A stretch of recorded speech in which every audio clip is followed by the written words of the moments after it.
In the name of Allah, who is the most beneficent and the most merciful. So, ladies and gentlemen, distinguished guests, educators, and advocates for education, equity, and success. It is my utmost pleasure to welcome you to this conference today. I'm Hina Kafil. Many of you know me very well. I am Director and PD Head at PPDCI. By the grace of Almighty Allah and your support, PPDCI has completed its 1 year of excellence and community service today.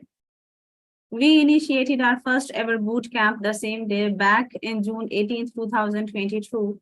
What else can be better than speaking and planning about our own contribution in education, equity, and access on this very special day for PPDCI and for all those who are being associated with it. Today, we gather here with the shared vision, a vision that every individual, regardless of their background or circumstances, should have equal opportunity to access quality education around the globe. And in a world where knowledge is power, education serves as the foundation for personal growth, societal progress, and the fulfillment of human potential. However, we cannot ignore the glaring disparities that exist in educational system worldwide. Far too often, individuals face barriers that hinder their access to education, preparing cycles of inequality and depriving them of the chance to thrive and contribute fully to society. Today, we come together as agents of change, as catalysts for a transformative movement that seek to address these inequities head on. We recognize that education is not merely a privilege for the few, but a fundamental right for all. By highlighting the importance of equity and access in education, we strive to create a more inclusive and just educational landscape, one that empowers every learner to reach their highest aspirations and maximum potential. This conference serves as a platform for dialogue, collaboration, and action. It is a space where diverse perspectives converge, where innovative ideas are nurtured, and where solutions are forged. Together, we'll explore the multifaceted challenges that hinder educational equity and access. And more importantly, we'll chart a course towards tangible and sustainable solutions, inshallah. Throughout our time together, we'll hear from esteemed speakers who have joined us from many of different countries, researchers, practitioners, and individuals who have dedicated themselves to dismantling barriers and creating equitable education systems. Their insights will definitely inspire us. Their experience will educate us, and their success will embolden us to push boundaries of what is possible. But let us remember, this conference is not merely an intellectual exercise or a collection of ideas. It is a call for an action, a call to harness our collective wisdom, resources, and influence to effect real change. It is a reminder that each one of us has a role to play in shaping the future of education, breaking down the barriers, and building bridges of opportunity for all. As we embark on this journey together, let us embrace the principles of empathy, collaboration, and resilience. Let us challenge the status quo and envision a future where every child, every learner, regardless of their race, socioeconomic background, or geographical location, can realize their full potential through education. And may this conference serve as a catalyst for transformative action, sparkling ripple effect, and that will rise us from the average caliber and rise our communities, our nations, and our world on the whole. Thank you, and let us commence this remarkable journey towards education equity and access with the roadmap of the day. Let me tell you and let me share with you, let me take privilege of sharing with you that today is a very, very special day for me and for all of them who have been associated with the PPDCI for last 1 year. This is the day of anniversary. And I thought, why not to talk about this very pressing topic. And today we are talking about education equity and we are talking about access of education. I'm very honored to have our esteemed guest with us. We have Ms. Dina with us, and we have Madam Jenny Lewis, who is the mentor for all of us. Let me explore down the list who else have joined us from the guest list. And I'm so glad to see Ms. Elia has also joined. The rest of the guests will be joining us very soon. And allow me to read from the chat room as well, because I can see a lot of messages have been popping up. So let's see who have joined us from where.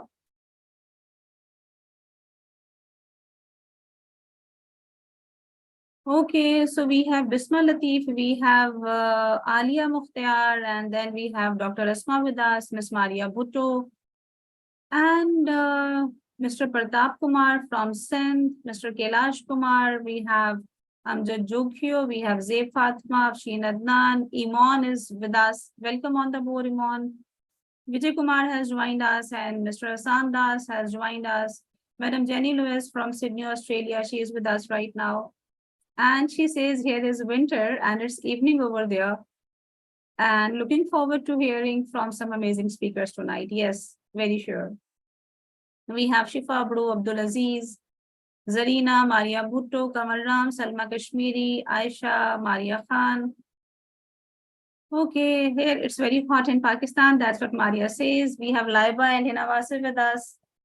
Sajida has joined us. Firdaus have joined us from Egypt. We have Muniba Azim from Pakistan. Usama Abdu has joined us from Hyderabad. Sayyida Munazza Zahid, Hina Mirza, and the list goes on and on and on. Excuse me if I cannot read your names and the greetings, but thank you very much for warming up your fingers and for very active participation. And we have Emmanuel from Ghana and Saima. Perfect. Welcome, everyone. And let's celebrate the day when PPDCI, came into being from the intent and from the dreams. So let's begin the journey, and let me take you through the roadmap of the day. And I'm very sure many of you had been through this roadmap already. You are aware of the agenda, but then too, for having a formal beginning, let's go through this.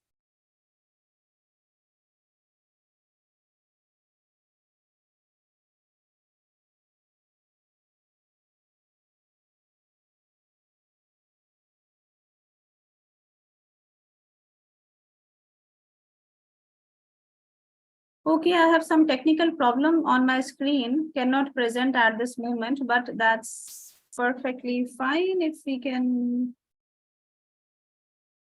All right. So ladies and gentlemen, this is the roadmap of the day. We already have begun with recitation, and the welcome talk is nearly completed from my side. We are going to have the very first talk by Elia Bhutto, and she'll talk about teacher quality and training. We'll have digital divide by Mega Cervantes, and that would be beginning by 3:45 to 4:10 p.m.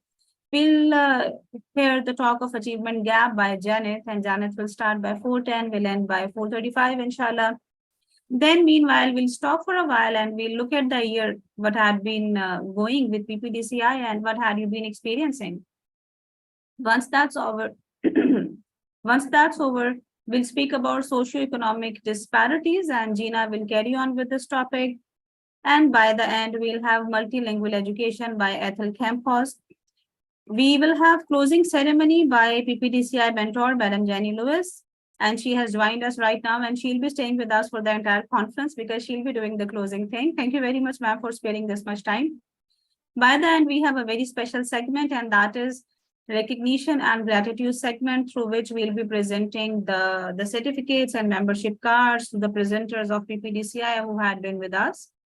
And here you can see the list of the speakers once again, the flyer you had been through. So I'll hand over the stage to this remarkable lady, Miss Elia Bhutto, who is making a lot of contribution in the field of education in Pakistan. Miss Elia Bhutto, welcome on board. And I am so glad and honored and humbled to have you with me. This is the certificate we are presenting you in advance. And this says, in recognition of the unwavering commitment, exceptional leadership, and valuable contribution, we extend our heartfelt appreciation to her for the dedication and efforts which have significantly enhanced our organization and positively impacted teaching fraternity. Our team and the goals we have accomplished together really have your contribution majorly, dear Miss Elia.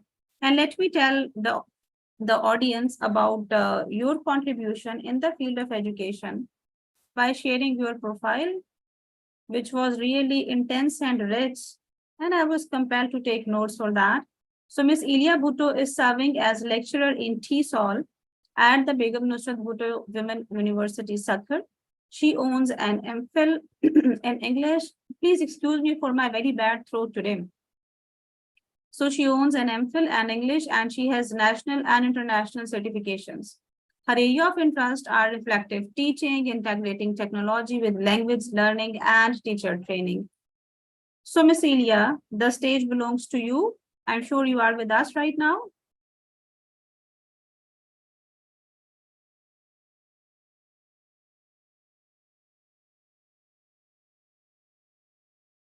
Miss Bhutto, over to you now.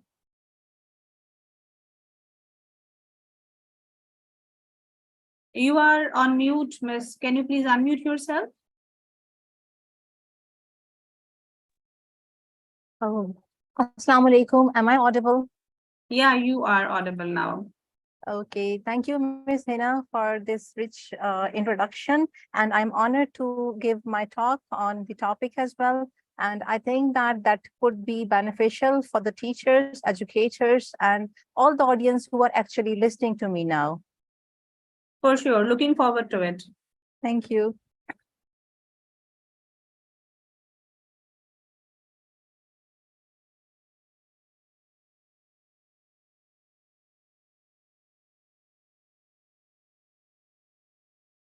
Bismillahirrahmanirrahim. Assalamu alaikum. Good morning, good evening to all of you. And sometimes if it is good night as well. So if there is a time difference, and because we are having the national and the international audience with ourselves.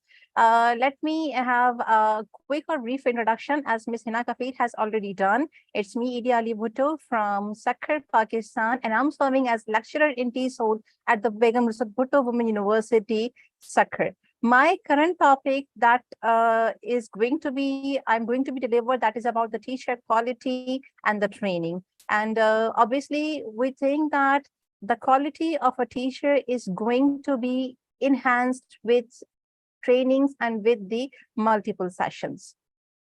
So here are some key concepts that which I'm going to give a talk through. One is about the teacher quality and the teaching quality. Okay, then it is about the teaching effectiveness, appraisal, about the teacher performance and competence, teaching assessment and evaluation, and professional development. I think that many of you have listened these terms or these words in your career, or like, if you are even in service teachers. So most of the courses actually offer these terminologies, and some of our courses are actually based on these things or these terminologies.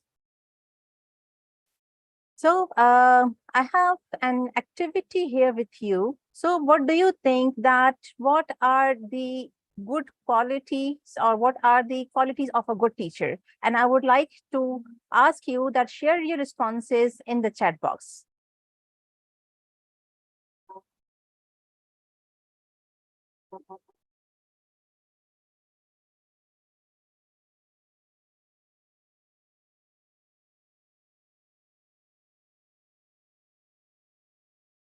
Okay, so I'm receiving some responses here. Let me read some of them. To teach well, okay. Being confident, empathy, motivational. I guess all of these are the good qualities suggested by the Bina Bukhari, mentor, leader, and Shifa, punctuality. A good teacher should be friendly. A good teacher should be cooperative. Okay. Okay, Miss Hina, capable for the mold herself with the students, a leader, okay, creative, who can demonstrate the effectiveness method and the assessment methods. That's good, that's good. Okay. And what do you think that if you are a teacher, how can you can convert yourself into be a good teacher? Or do you think that a teacher can be good or a teacher can be bad, or it is all about the circumstances which actually involve a teacher into the certain behaviors?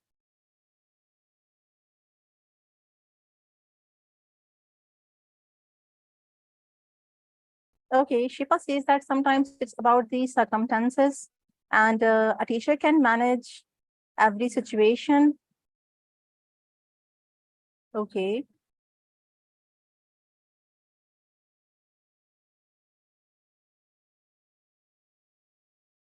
All about the circumstances in the most of the courses. Yes, I can convert myself into a good teacher by understanding, keep listening. Okay.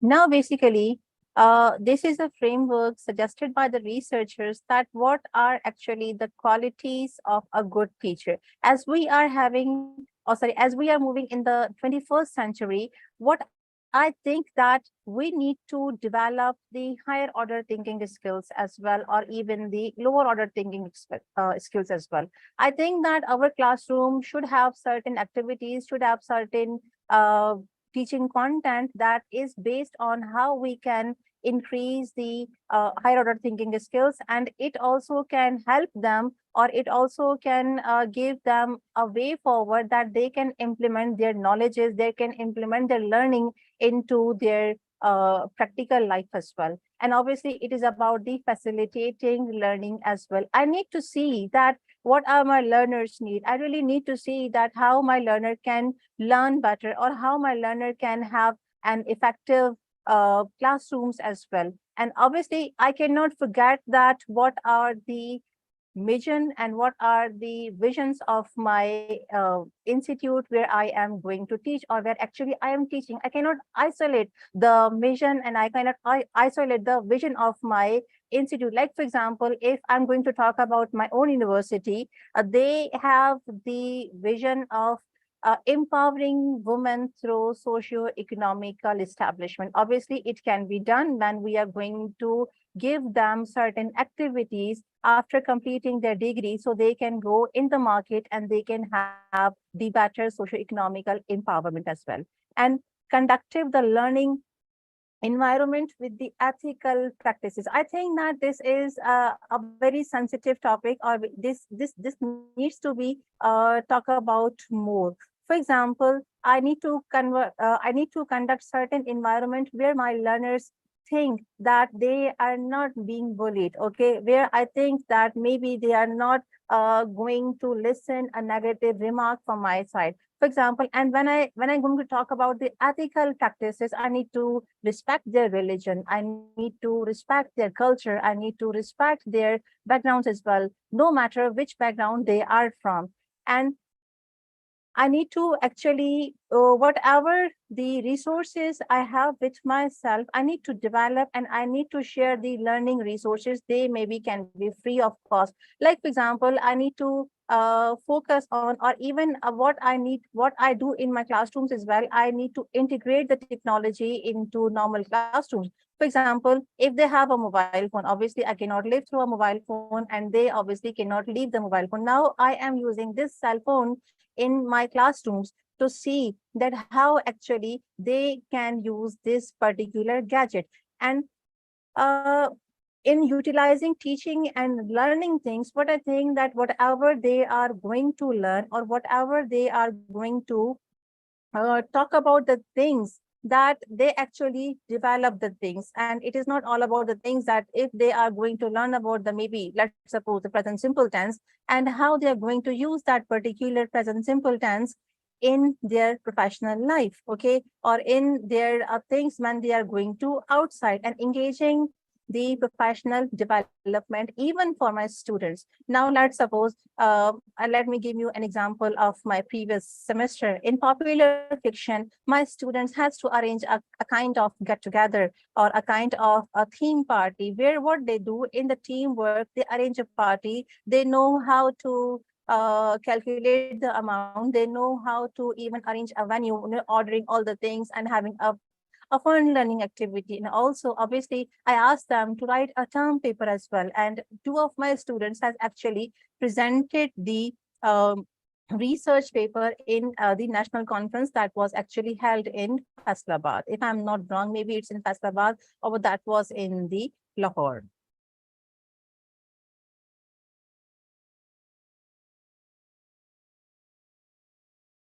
Now, in the teacher effectiveness, what I think that a behavior and the competencies of a teacher can be a helping hand for the learners to achieve milestones in their professional or in their the personal life. Because I think that a teacher need to help the learners not only in their professional lives, but also can be a helping hand for their personal lives as well. And in the competencies, it is not only about the knowledge, okay, it is not only about that how to teach, but it can be like how I can be beneficial for them and how can be I can help them to come up with their maybe sometimes of their traumas, okay, or sometimes of their anxieties or sometimes of their fears, whatever they're having. Now, like suppose, like if my student is having the speaking anxiety, so not necessarily that I need to ask him to speak in front. Maybe he can be a good writer or she can be a good writer as well. So I need to think that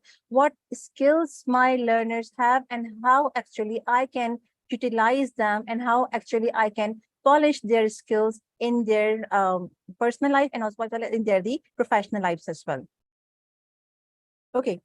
Now, this is about the teacher appraisal. Now, if I can connect this teacher appraisal sites with the teacher's competencies and the professional one, so I can see that what is the formal profiles, formal reviewers, what are the, I can say that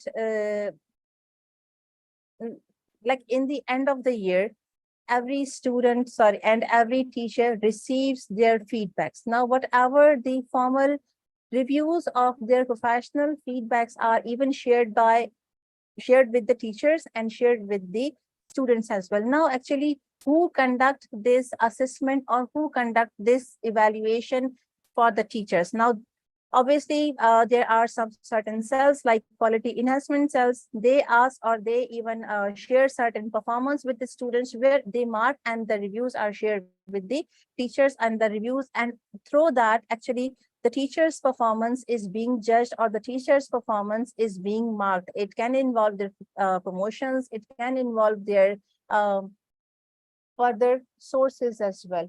All the things and all the annual performances, when it is shared by the teacher, it is not only by the student. Actually, it is by the committees and it is by the solely observations that is conducted by the particular department sometimes. And even if I can talk about the school, so there are certain classrooms observations that are being marked and where the coordinator or where I can say the principal or vice principal jump in their classrooms and they start evaluating the teachers' things. So all the teachers' criteria or all the teachers' personality sometimes is based on the teacher appraisal as well.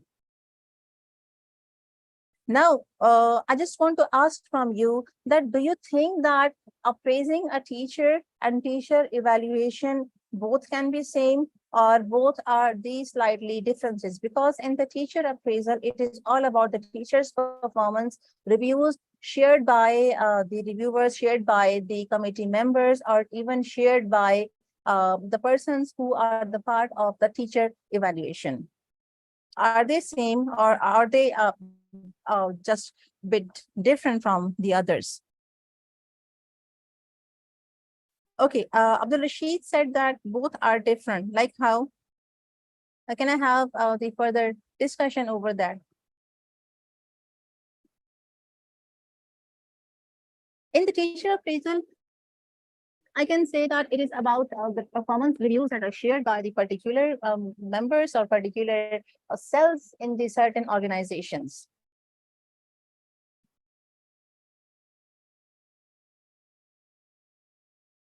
Okay. Amjad Jokyo says that both are different. Vivo Y21, both are different. Okay. Yes. I just received a comment that performance is reviewed by the student. Yes. And right. Teacher appraisal preference, Hafsa says that teacher appraisal is a process of the evaluating teacher's performance, while teacher evaluation involves providing teachers opportunities for the growth and development. Yes, right. Okay, performance is something that can be evaluated by the department as well. Yes, right, Abdul Rashid? Evaluation is a broader process. Yes. EI Moon, fine. Both are present in the determination of the teacher's effectiveness and the performance level.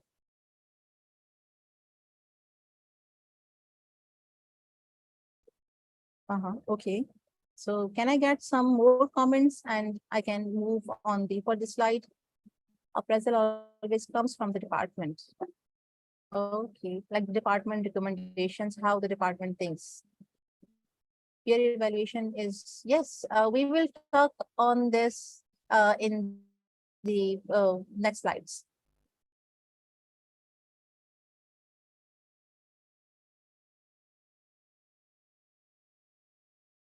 Now, yes, the next is about the teacher performance. Obviously, the teacher's performance, what I can say that it is about the instructional behaviors, it's about the classroom management, and it is about the students' outcomes, what my learners demanded, and how actually how much I provided them or how much I was able to address their needs and how much I was able to make them comfortable in my classroom, or how was the learning successful or the learning was not to extend the successful that it should be or even that it meant to be. But on the other hand, if I talk about the teacher competence, it is about the desirable qualifications to teach. Like, for example, in universities, we have the mandate, we have a kind of rule that only MPhil holders can teach towards the university. But if we go on the schools or to the colleges, we just have the 14 years of education or even the 16 years of education. And subject command could be, and the teacher need to manage and monitor what my learners are doing in my classroom and how actually they are going to doing in the upcoming days. And the practice, what I am making and my experience, I obviously need to learn. I need to reflect back what my teaching experiences, what things I did in the previous semester, if I'm going to deal with the subject in my upcoming semesters as well. And obviously, the thing that I mostly focus on that is the teachers as the members of learning community. We teachers don't think that we cannot learn or we cannot talk about the learning aspects once we own even the PhD degree. If it is not about my degree, it is about even I can learn the things from my students as well. I can learn the things from the daily routine or anything.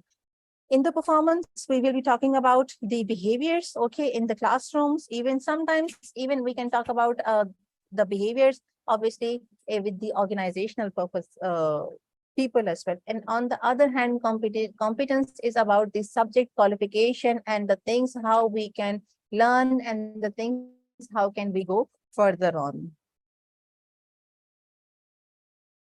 Now, in the teacher assessment, we can typically talk about there are the certain specific domains. Okay, there are the certain specific targets that the institute or the organization is going to judge or evaluate the teacher on the certain task. Because obviously every institute or every organization has certain parameters to talk about, and that could be different from one institute to another institute as well. And obviously, if our teachers are being assessed, what I think that they have the better chances to prove themselves, or they have the better platform to improve their teaching methods, strategies, and that's how the learners can think, or that's how the learners can have the better opportunities for having the maybe the good teachers. And on the other hand, the teacher evaluation, it can be the broader perspective, because here we can talk about the summative and the formative.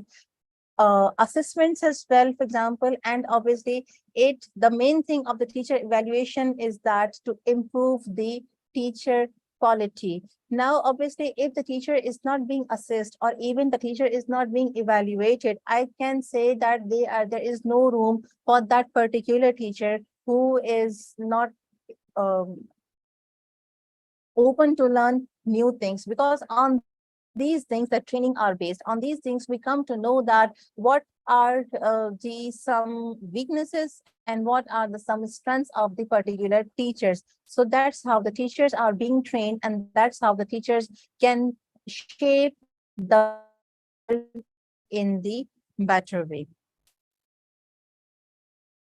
Now I want to engage the audiences as well. Can you share some teaching evaluation strategies, or even have you been a part of certain things like, let me give you an example. My classroom was observed when I teach, sometimes even in the university, and when I was in the schools, there was this casual teaching observations. It's time to evaluate and assess students rather than a teacher. Don't you think that then how can we make the teachings better, Abdul Rashid?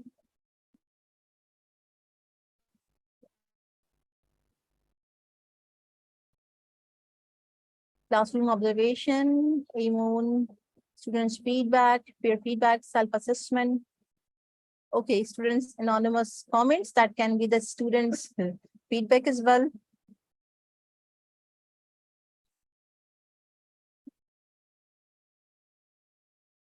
Frequent observations and providing them the feedback, peer assessment, constructive feedback, evaluation interview by the Amon surveys. My question was that, can you share certain strategies for the teacher evaluation? Peer students, classroom observations, fine.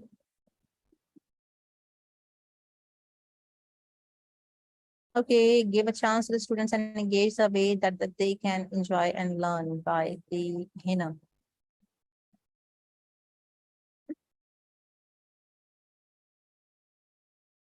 There's a text from Sajjan Mal. Students' feedback, maybe anonymous comments, style communication, fine. Okay, Abdul Rashid, you said that you are totally against the teacher's evaluation. Okay, fine. Now, here are some strategies for the teacher evaluation, like classroom observation, student side outcomes, teachers teaching portfolios, evaluation, students evaluation of teaching, self-evaluation, teacher test, professional conversations, peer evaluation, and parent feedback. Uh, Before going for these evaluation strategies, what I think that, for example, if I'm going to being evaluated, okay, if I'm going to being observed, I don't have the fear of the thinking that maybe I'm going to be degraded. No, whoever is making these evaluation strategies, they need to be talked with the teachers, communicated with the teachers, and then the policy can be led or the policy can be made on the evaluation strategies, where all the teachers or all the employees of the organization agreed. Like, there must not be a fear from the teacher side. Okay, there must not be a kind of burden, like, for example, how I am being to be evaluated. No, it should be a friendly environment where I can improve myself. Okay, because if I am not what I think that if I'm not being observed or if I'm not being evaluated, how could I come to know about my good points or about my the weak points? And on the other hand, it should not be led emphasis only towards the students' comments. No, it should done in the ongoing processes like, classroom observations, okay, then the teachers' portfolios need to be reviewed. And obviously, there should be some kind of professional conversations like, how can I improve more? How can I engage more my learners in the better way? And parent feedback only can be incorporated in the schools, not in the universities or even in the colleges. Now, obviously, the professional development is about the teaching trainings. Obviously, when we are going to train a teacher, I actually am going to identify my own strengths and my own weaknesses, and obviously providing them the constructive feedback, okay, which motivates me to learn rather than not like, that actually demotivates me to not to learn. Okay, and obviously guiding the teachers towards the adequate professional developments and the programs, and obviously providing them the opportunities to develop their careers rather than, giving them the negative feedback. We need to motivate the teachers on the certain programs. There are these certain frameworks. For example, British Council Continuing Professional Development ask on the awareness, understanding, engagement, and the integration. Now, for example, if teacher need to be aware about the latest terminologies, latest things, latest researches, and obviously teacher need to understand as well, okay, and it needs to, a classroom should be engaging and it should be integrated with the learning outcomes and with the upcoming things or the transformation. But I think that being an ELT teacher, my classrooms need to be engaged, my classrooms need to be more fun learning activities rather than going only for the passive listening or the passive learnings as well. On the other hand, Cambridge Assessment Teachers Teaching Framework is about the foundation, development, proficient, and being expert in the that particular field. They think that a teacher need to be talk about the things that what need to be teach and what are the basic fundamentals for my teaching as well. And a teacher need to be developed, and the teacher needs to be proficient in the particular scale, or sorry, in the particular language skill that is going to be taught. It could be second language and it could be foreign language. So I need to be proficient in that language. And obviously, I can be expert in my domain, and I can have the better understandings for my teachings outcomes as well. And European profiling grid, it actually talk about the trainings, qualifications, key competence, enable competence, and professionalism. Now, here we can say that they're talking about the trainings, okay, and the qualifications, and what are my competencies, how actually I can convert those competencies in the professionalism. And they are these six stages for their professional development, or they are the six stages for making the teacher into the better way.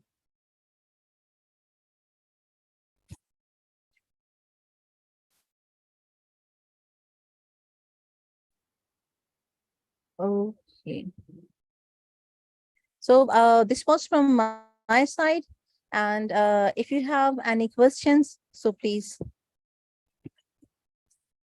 Thank you so very much, Miss Elia. And let me tell you very candidly, your talk has paved the way for arranging another session for self-regulated learning for the teachers. So congratulations for being so nifty and so good and so on the dot. Thank you very much. I cannot find any such questions in the chat room. Yeah. But all we have in the chat room is the positive feedback and the appreciation. So thank you very much.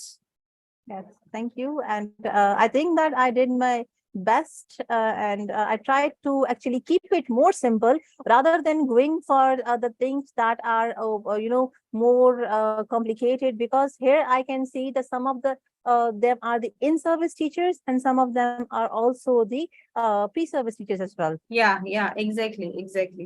Okay, thank you very much, Idia. We'll move on forward. And in case if I have any questions, my team is collating those and we'll be referring those questions to you even after the session.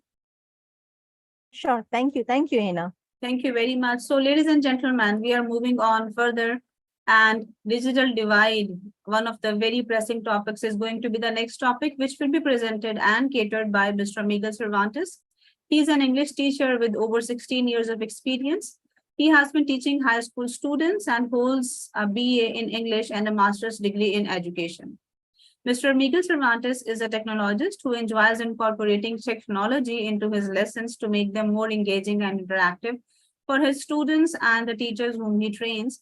And that is what I have experienced at my own. He is also a Microsoft and Google certified teacher trainer, as well as the founder of the Umbrella Academy. And it's been very long he's being associated with the PPDCI. Since the inception and since the start of PPDCI, we have seen him helping us to grow. So, Mr. Miguel Cervantes, here goes the certificate through which we really say thank you for all your efforts and what you had been doing for us. So, thank you very much. Here is a token of appreciation from our side, and we title you as our PPDCI EdTech Advisor. Thank you. Thank you very much, everybody, for being here today. Okay, yes, I am Miguel Cervantes, and today we're going to speak about digital divide. Let me share my screen. Okay, good. Thank you very much. Okay, wait a minute. You're very welcome. Now the stage is yours, and the next 25-minute journey is going to be all about EdTech. Very good. Okay. Perfect. Very good. So it's here. Okay, good.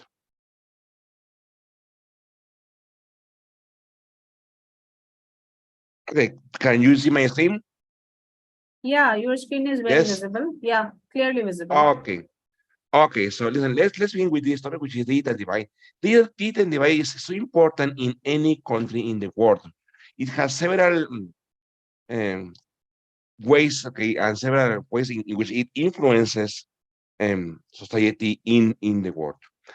Also, it has several causes and several consequences for any part of the world. But first, let's begin by defining what is digital divide. Here we have the topics that we will study today, that we will see today, which is what is meant by digital divide, what are the causes of digital divide. Also, another topic is what are the consequences of digital divide and what can be done to reduce digital divide. Let's start a definition, okay, which is not mine, it is by Van Dyck, 2006. Digital divide refers to the gap between individuals, households, businesses, and geographic areas at different socioeconomic levels, concerning the opportunities to access ICTs and use them effectively. So digital divide not only refers to the lack of computers, or to the lack of laptops, no, it also refers to the lack of internet access or good quality internet access, and also refers to the different ages, okay, between elder people and young people. Some of the characteristics for digital divide is describing technology divide between countries, demographic groups, and economic areas. It is a technical, economical, and social issue which covers the difference in availability and use of modern technology. It means that it has several characteristics for digital divide, not only one way for digital divide. Here, for example, in Mexico, one of the main problems is the lack of internet for all the country, especially for those regions which are far away or which are not near, okay, to main cities. Okay, look at the next. Other characteristic of digital divide is the divide that people experience can depend on many aspects like age, status, and location. As I mentioned previously, age, it means that people, for example, who are young, okay, who are older, for example, maybe they don't have access to internet. Obviously, because they are afraid of using internet, they are afraid, okay, of on technology. And the status, yes, for example, families or people who are kind of wealthy, who are kind of rich, they always will have the best opportunities for technology and for internet. Location, obviously, because maybe it also happens in Pakistan, as it happens in Mexico, some regions are not reachable for internet. Even government has tried to improve or has tried to change the situation. So far in Mexico, is not quite possible yet. Okay, here I go a myth about digital divide. Many people believe that digital divide only refers to internet access, but it also refers to access to technology like tablets, smartphones, tablets, laptops, etc. For example, here in Mexico, during the pandemic, obviously all the schools in Mexico closed down and they sent their students to their houses. However, one major problem was that not all the students had a possibility to have a laptop on their own. So they had to wait for their parents to arrive home and use the parents' phone, okay, or the parents' laptops. Digital divide. All countries experience a digital divide at one or another level. At the national level, the digital divide describes the difference between those who have easy access to modern technology and those who have the needed skills to make the use of internet. That is why I mentioned, okay, maybe you can have digital divide in two ways, in two ways, okay, which is national and for in the country, in a state, okay. That is why that was digital divide is something difficult to face and something difficult to solve. Okay. So here it says at the international level, the digital divide describes the difference between developed and developed country. This is also important to remember. So it's not only money, not only job opportunities, but also the kind of digitally developed students countries have. Obviously, developed countries have the most students with the most skills in digital skills, and developing countries like Mexico, for example, not many students have these digital skills, especially in public education. In public education in Mexico, for example, in elementary schools, they don't even have computers at the schools. They don't even have internet at the school. So that's why in Mexico the digital divide is growing more and more.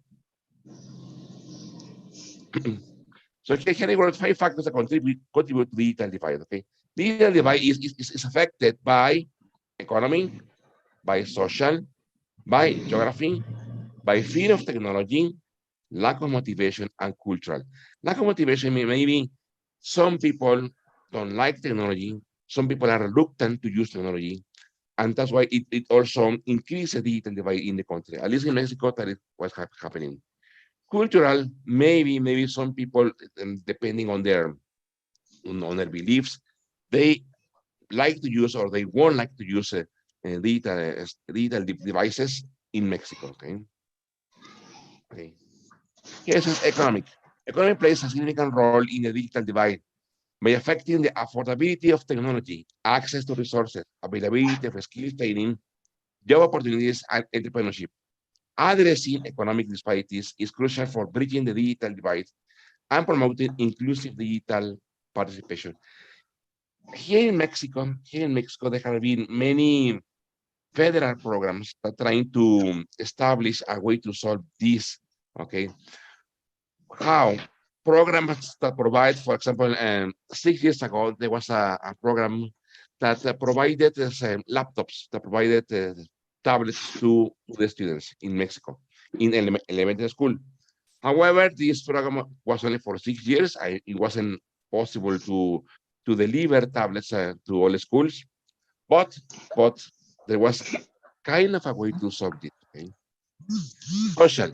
Social and cultural norms, societal and cultural factors can influence the adoption and utilization of digital technologies. Social exclusion and margination. Certain groups within society, such as marginalized communities, racial or ethnic minorities, elderly individuals, and people with disabilities, are more likely to experience exclusion from digital devices. This is an important problem because of digital devices. Okay? Social exclusion and marginalization. Social exclusion here refers to the lack of access to technology, to training, and to internet. And this problem, as I said before, affects strongly, according to my research, to different countries. Also, geography. Geographic factors such as infrastructure limitations, unequal distribution of resources, physical barriers, and vulnerability to disasters impact access to digital technologies. Remote or rural areas, as well as developing countries, often face challenges in establishing reliable internet connectivity and bridging the digital divide. This is important.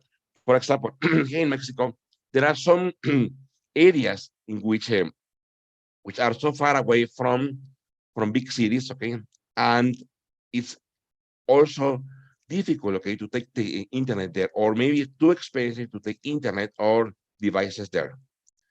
Even government, several presidents in Mexico have tried to solve this. So far, rural areas in Mexico are not connected to internet.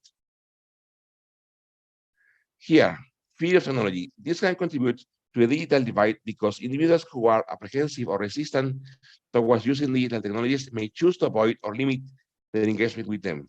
This fear can stem from concerns about privacy, security, job displacement, or lack of familiarity with technology. This is another variable for digital divide. Some people are afraid of technology. For example, in my experience, especially older people, yes, are afraid of using technology. Why? Because, as I mentioned here, for security, okay, or maybe for not knowing how to use several apps in the device. Lack of motivation. This can be cause of the digital divide because individuals who lack the motivation to engage with digital technologies may not make efforts to acquire the necessary skills or seek out opportunities for digital inclusion. For example, many students in Mexico believe that only when using or for using Facebook or Twitter, that is the important knowledge they can have in order to use technology. Technology is not only that, but it is also okay how to do, for example, projects, how to share information, how to navigate secure in internet. Okay. Culture beliefs and attitudes towards the technology can shape individual perceptions and behaviors regarding digital technologies, leading to disparities in technology adoption. Limited availability of content and services in different languages can exclude individuals who don't speak or only have dominant languages, deepening the digital divide. This is also important, and it happens in Mexico. Many, for example, speaking about public education in Mexico, not many students have English classes. So much of the content that we can find on internet is in English. So students obviously won't use those pages, won't navigate those apps. Why? Because they don't speak the language, okay? So here I wrote 5 consequences of digital divide, okay? Number 1 is educational inequality. Obviously, private education have better opportunities than public education, at least in Mexico, okay? And obviously, public education have to fight, okay, in order to get devices, in order to get internet for their students. As long as private education, no, okay, they already have that. Economic disparities, obviously. Imagine a student who graduates from a public school in Mexico will have less skills, less job opportunities, rather than or compared with a student who graduates from a private school, okay? Here, social exclusion, obviously, because, for example, if students or people don't use internet, okay, don't use, for example, social sites, they are going to be excluded from information shared, for example, on different sites like Facebook, like Twitter, okay, and they will know what is happening in the digital world. They will only know what is happening in the real world, but they won't get that information, okay, from the digital world. That is why I call here social exclusion. Health disparities. Obviously, for example, during the pandemic here in Mexico, many people had to get their medical appointments, okay, through internet. But imagine here in Mexico, the percentage of people who have access to internet, according to statistics, is around 70%. The other 30%, okay, they don't have access to internet. Also, imagine trying to get a medical appointment on internet if you don't have the device and you don't have the resources to do that. Okay, that is why I wrote here health disparities. Here, reduce civic engagement, obviously, because obviously on social sites, okay, you can also learn about civics, okay, civic events, okay, or organizations about sponsoring civil actions in Mexico, or political actions, okay. And if you don't have connectivity, you won't know unless it is published on newspapers. Here in Mexico, many people, for example, especially elder people, prefer to read the newspaper in paper, not in digital. So here I wrote a graphic, okay, which is, for example, let me move this, okay. Mobile devices put the worldwide in www. So number one is India, and then goes to Indonesia. Look at this in Mexico, and so on to different countries, okay. It says a number of internet users who only use mobile devices to access the internet, okay. Here, I'm going to say, where in the world is the internet most free? Okay. For example, here we have from Estonia to Australia, and we have from Cuba, which is down, okay, to China, which is more controlled the access to internet. This is also violating, okay, the users' rights, okay, to free internet, to free access to internet. Okay. Some government solutions, for example, in my research case, I found they can solve this problem thanks to infrastructure development, subsidized internet access, digital skills training, device provision, community digital centers, and public and private partnerships. For example, here in Mexico, many private companies have tried to do this, okay, subsidize internet access to schools. However, they are small companies yet. They have to grow more in order to cover all the country. Digital skills training, for example, in Microsoft and Google, they have several courses, okay, in order to help students and to help teachers to develop the digital skills for free. Okay. So here I'm going to speak about Microsoft and Google about what solutions they have for digital divide. Okay. For example, for Microsoft, okay, there are several apps which can work online and offline. For example, Microsoft Word, Microsoft Excel, Microsoft PowerPoint, OneNote, and Outlook. Obviously, the teacher needs to have access to internet. Upload activity, okay, or upload homework, okay, on any of these apps, and then students, whenever they have access to internet, they can access the file, okay, and they can read the homework, and they can do the homework.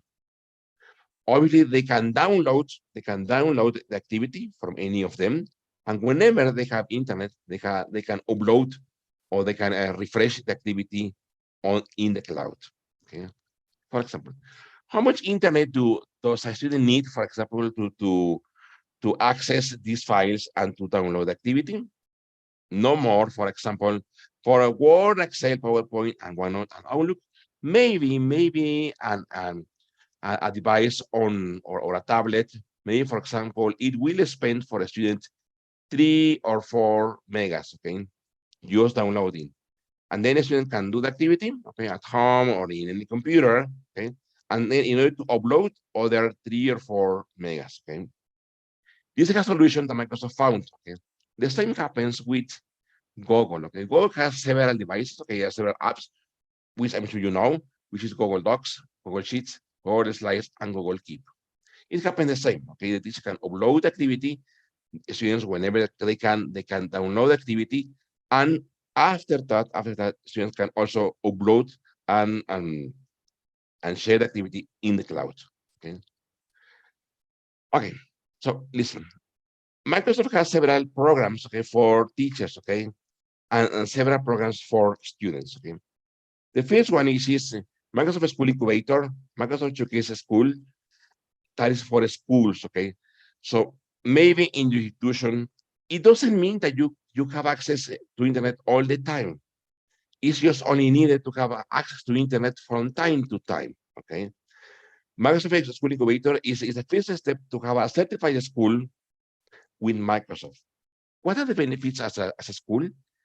Obviously, if your school achieves to have or to be Microsoft School Incubator or Microsoft Showcase School, your school will have low prices for tablets, low prices for laptops.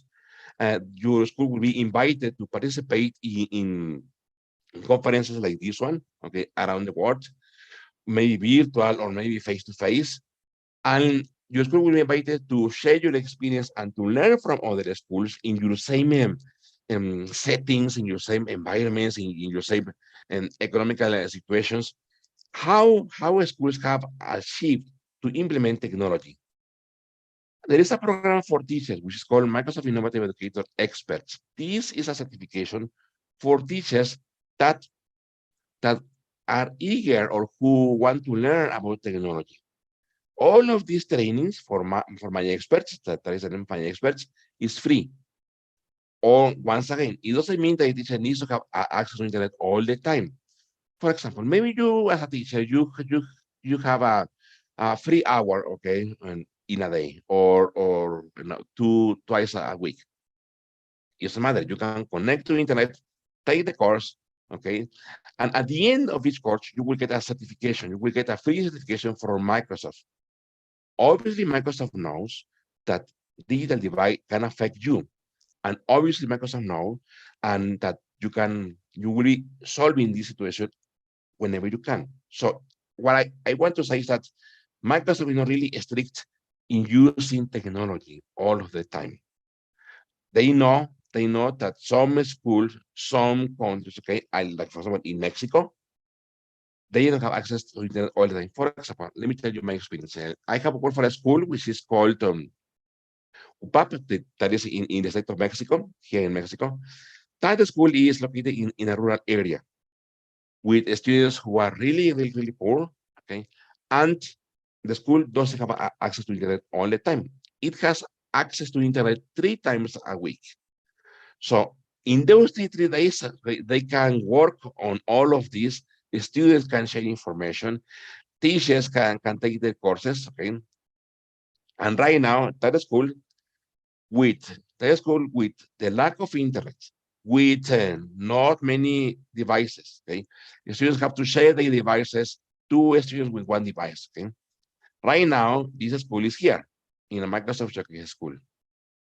As I said previously, the first step is this one, Microsoft School Incubator, and then your school can move to Microsoft Showcase School. This is a way in which Microsoft has tried to, to leverage, okay, the possibilities for digital divide.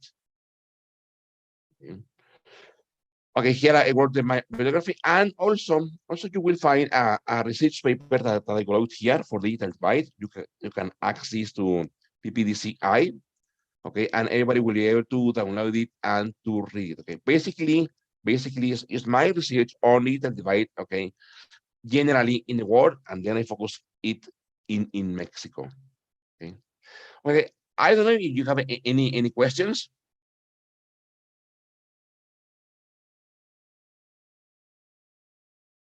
From the chat. Miguel, I couldn't find any questions in the chat room.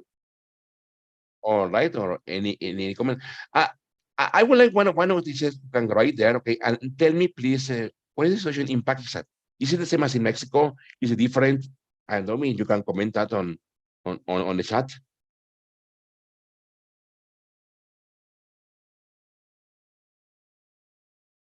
Miguel, can you please repeat the question? Yes.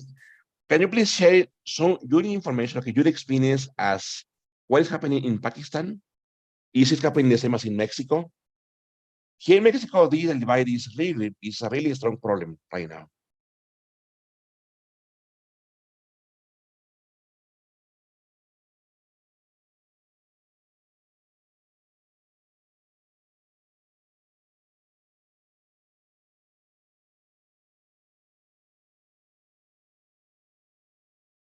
Okay, I think no questions. Okay. So we have thank yous in the chat room, but not the answer to the question which you have just asked them. In case I get it, I'll be collating and sharing with you. Very good. So thank you very much. Okay, if you want my presentation, you can ask it to PPDC, to Hina. Okay, and obviously, I really advise you, okay, to read the research paper, which is really informative, and it will give you a clear idea of what's happening in Mexico. Okay. Thank you very much, Miguel. If you stop sharing, so I'll share the screen and present your certificate of recognition. Very good.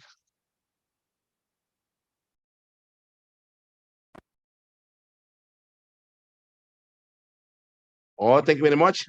Thank you, thank you, Gina. Thanks a Thank lot, you okay? very And much. thank you Thank you to very PPDC, much. okay, for the The opportunity. Thank you. certificate says in recognition of his unwavering commitment, exceptional leadership, and valuable contributions, we extend our heartfelt appreciation to him for the dedication and efforts which have significantly enhanced our organization and positively impacted teaching fraternity, our team, and the goals we have accomplished together. So thank you very much, No, Mr. thank Miguel, you, thank you.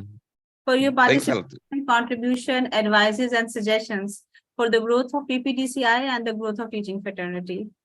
Thank you very much. Thank you. Thank you. Thank you. So, ladies and gentlemen, with this, we are moving on in the roller coaster of learning. And the next presenter is going to talk about a very important area, that is achievement gap, which is here in Pakistan, which is there around the globe, which is everywhere. So, Janet, welcome on board. And let me tell you about Janet. She is English teacher with 17 years of experience in the state of Coahuila. She is owner and principal of My English Place English Academy in Francisco Madero. She is teacher, trainer, and public speaker. She is president of MEXT Sol Laguna chapter and active member of several teachers' chambers and associations. She is passionate, active, and worried about improving her teaching skills in order to have successful learners. She is a member of ICLT and OIC, rather a very active member of both the platforms. So thank you very much for joining us today, Ms. Janet. Over to you now. Thank you, Gina. Thank you so much. Welcome. Good morning in Mexico. Good afternoon in Pakistan. Okay, I will start sharing my presentation. Just give me a sec here. I would like this to be an interactive presentation. So the first thing I will ask you is to participate actively with me, okay? And the first thing we're going to have is this. Gina already presented me. I am Janet Ortiz, okay? And I will tell you two things about me and and one lie about me. Yes, I'm Janet Ortiz. I'm a mother of 3 children. I work in a library and I'm an English teacher. Which of the 3 things I said about me do you think is a lie? You don't work in a library. That's a lie. Thank you. Yeah, that's a lie. I don't work in a library. Thank you so much. Thank you. Thank you. So I don't know, Gina, if they can, well, 3 people can interact with the audio. That would be very difficult, but if you really think it's mandatory, we can name someone and they can participate because it's a large group. So nominating someone will become a little tough for us. But if it is... Okay, so you recommend just in the chat? Okay, let's carry it on in chat, yeah. Okay, let's, okay, 3 people, please write in the chat your name, 2 things about you, and 1 lie about you, and let me guess. Allow me to moderate this. So Maria Bhutto and Alia Ali Bhutto, Amber Bhatti, and Bisma Latif and Caroline, I would like you to write about yourself in the chat room and then others will start guessing. Ethel has also written. Ethel said already, I'm not sleeping at Mexico's time. Yeah, it's I'm thankful to people who are joining us from Mexico, but this is really dawn time there. Even the sir. I'm a good singer, my good joker. Let me try to guess. One more thing about you, Maria. Let me guess. You're not a good joker. That's a lie. Hey, I guess. Excellent. Who else? Come on. Thank you, Maria. Okay. Thank you. Okay, Bisma says, a good listener. Okay, but just one thing, Wisma, for those mentor 3 children, 20 years, you realize you have 3 children. For those. Oh my goodness, I'm that you're 20 years old, could be.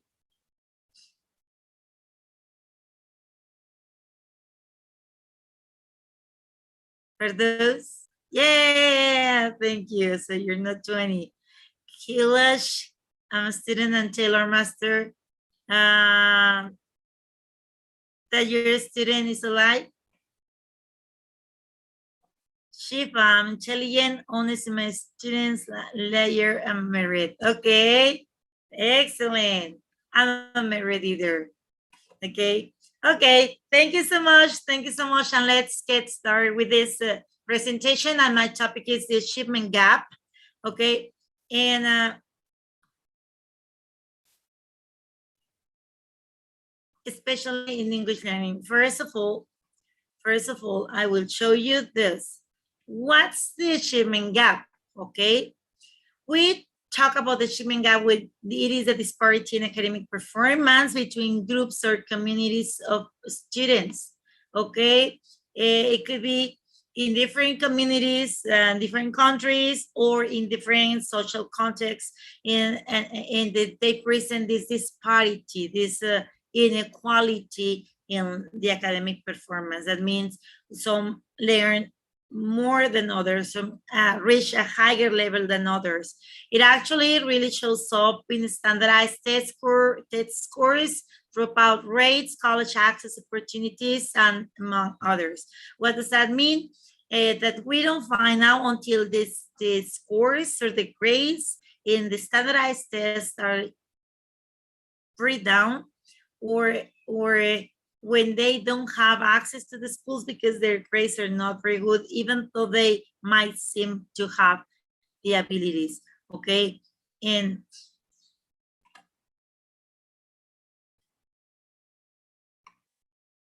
which are some characteristics of the achievement gap? I will tell you this. Let me just this. Okay, which are some characteristics of the achievement gap? Well, first of all, it can be present in all levels of areas of education. That means it can be with children, with teenagers, with adults, and it can be in private schools or in public schools, in small countries or in big countries, it doesn't matter. It has a negative impact in society since learners can miss the good career opportunity because of this situation. The students reach a different level of achievement and they might present lack of interest in keeping studying a career or even a lower grade of school. It can be discouraging also for learners. Oh, excuse me.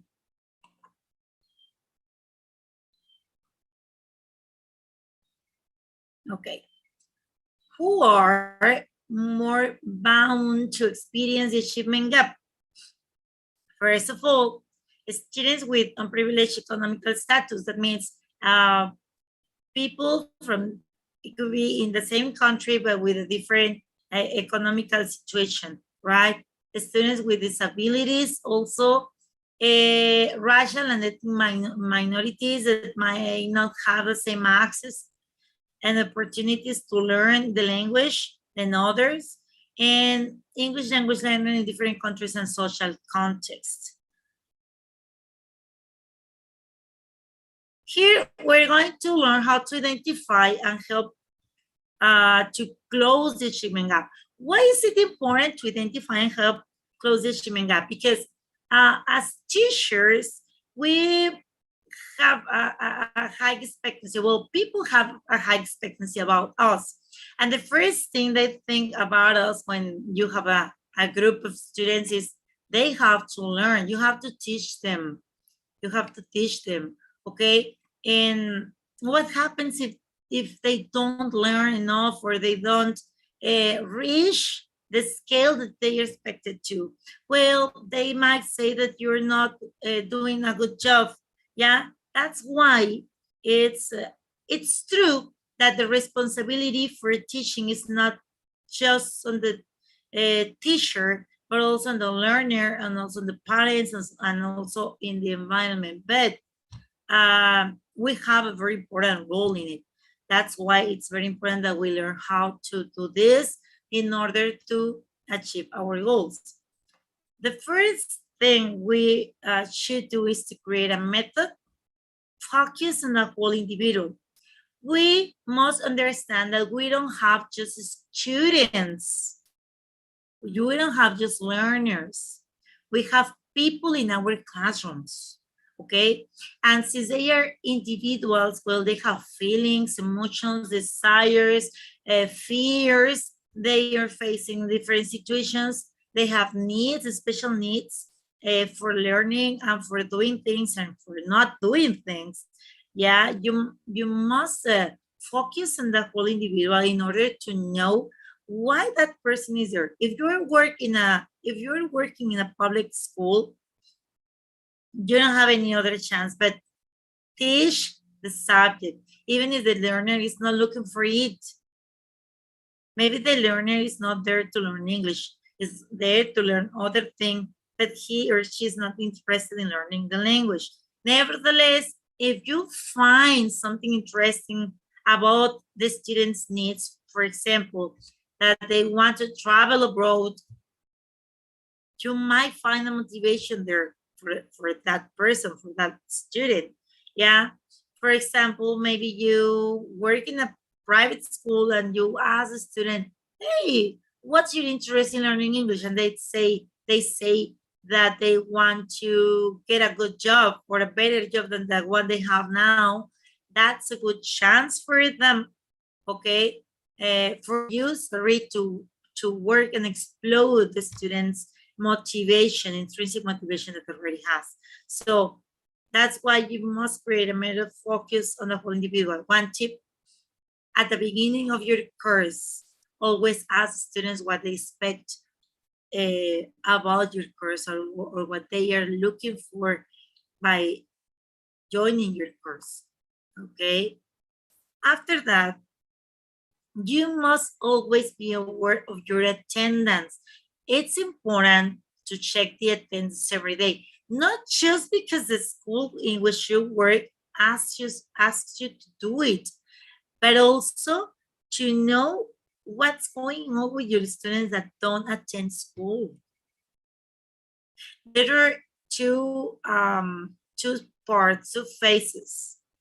Yeah, the first, the student who always attends the class and who always is there very early, even before you join the class, and stays always participating. The student who always goes to your class, always attends your class, but who always who never participates. Nevertheless, he or she stays there all the time. And also the student who the day that attends your class is there attending your class, taking notes, asking questions, participating, raising the hand, giving opinions, sharing, but suddenly he or she disappears for 3-4 days of the week. And you don't understand why, but you enjoy him or her bringing back ideas to the classroom. So that's why you must always be aware of your attendance. In that way, you will identify the problems that the students are facing.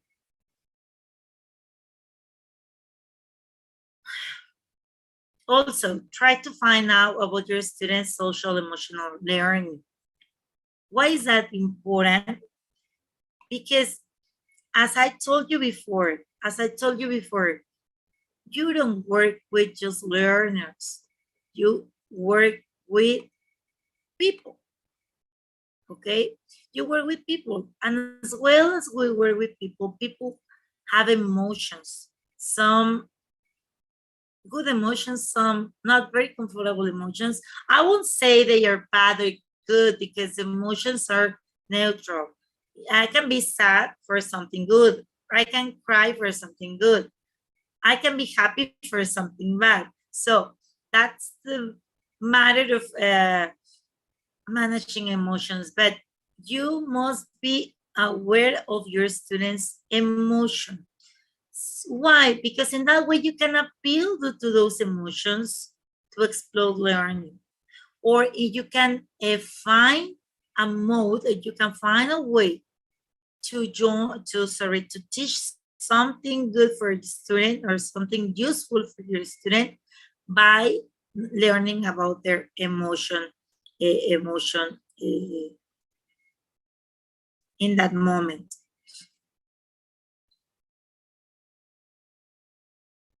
This is truly very important. Make a conscious analysis of your national assessment educational system. Most of the times, teachers who work for an institution, especially when it is a government institution, we just follow a syllabus. We just follow a path that they indicate us to have, right? But we don't actually care about the usefulness that system has or how this system can impact on our students.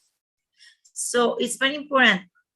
Most of the times we cannot change it, but we can give opinions about it if we are close to the people who make all this system, right? But if you cannot, at least in an internal way, you can do something with your students. So make a Janet, you are muted mistakenly. Can you please unmute yourself? Yeah, perfect now. I don't know why I wasn't muted, sorry. Okay, so as I was telling you, make a conscious analysis of the National Assessment Educational System. Maybe you cannot change it, or most probably you cannot change it because it's all a whole system that you're in, right? But in an internal way, close to your learners, you can do something different so that they can reach the expectations that they have from our students or from you as a teacher. Yeah. This is another strategy. Go deeper into your students' needs to improve your teaching approach. Check the difference between this one and this one. This is social emotional learning.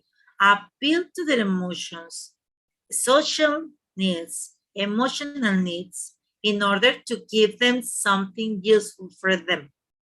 This one is try to find your students' needs so that you can improve yourself, your teaching approach. In that way, it doesn't matter if you have been teaching for 7 years, 10 years, 15 years, 17 years, you will always learn something different. Generations of students are changing continuously, so every generation is new.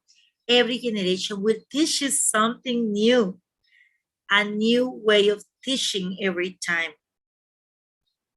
So once that you ask your students what they need or they expect from your class, it will help you find different ways to teach and improve the results. Here I will present some tips.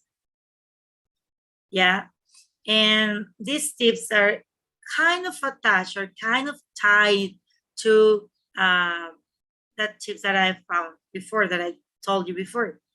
First of all, once that you have focused on your students' needs, once that you are aware of their attendance, if they are attending the class continuously or not, if they attend your class but they are not paying attention or they are not enjoying the class, if they feel happy about your class or if they feel anxious about your class, or if they feel afraid of your class.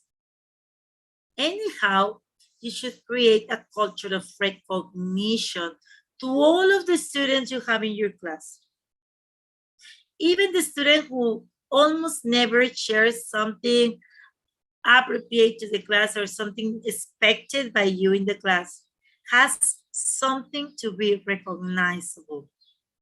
So that's why it's important to prize the student with the best grades, the student who participates a lot, the student who was always in your class, the student who hasn't been in your class, but today he or she is here participating. Prize the student who always gets everything incorrect, but today he got something right. Let him or her know that he can manage, that he can do it as well as the rest. Yeah. Recognize a student who, even though lives far away from the school, is there with you in the class. Everything good, everything nice you find in the students, by minimal part that it could represent, please recognize it to students. Second, always encourage your learners to be better, but not better than the rest of the students that you have in the classroom. A better version of themselves each time, little by little. Don't force them, just push them a little. Encourage them by telling them, yes, you see you can do it. Hey, that was very good. Wow, how good response you gave me today. Hey, this exercise was very good this time. I know tomorrow it will be better. Yeah, things like that. So in that way, students will know that they can do it and that they can do it better the next day and the next day and the next day until they master the goals you establish for the class. Number 3, look after your students' emotional status. We're not psychologists. Well, maybe some teachers are, but not all of us. Yeah, so certainly we cannot get completely involved in their lives. But if you look after your students' emotional status in a moment, and you find a small reason of their sadness or happiness, you can transform this feeling in a positive way for learning. So every time that is possible to you, document yourself about nonverbal language. Yes, study their faces.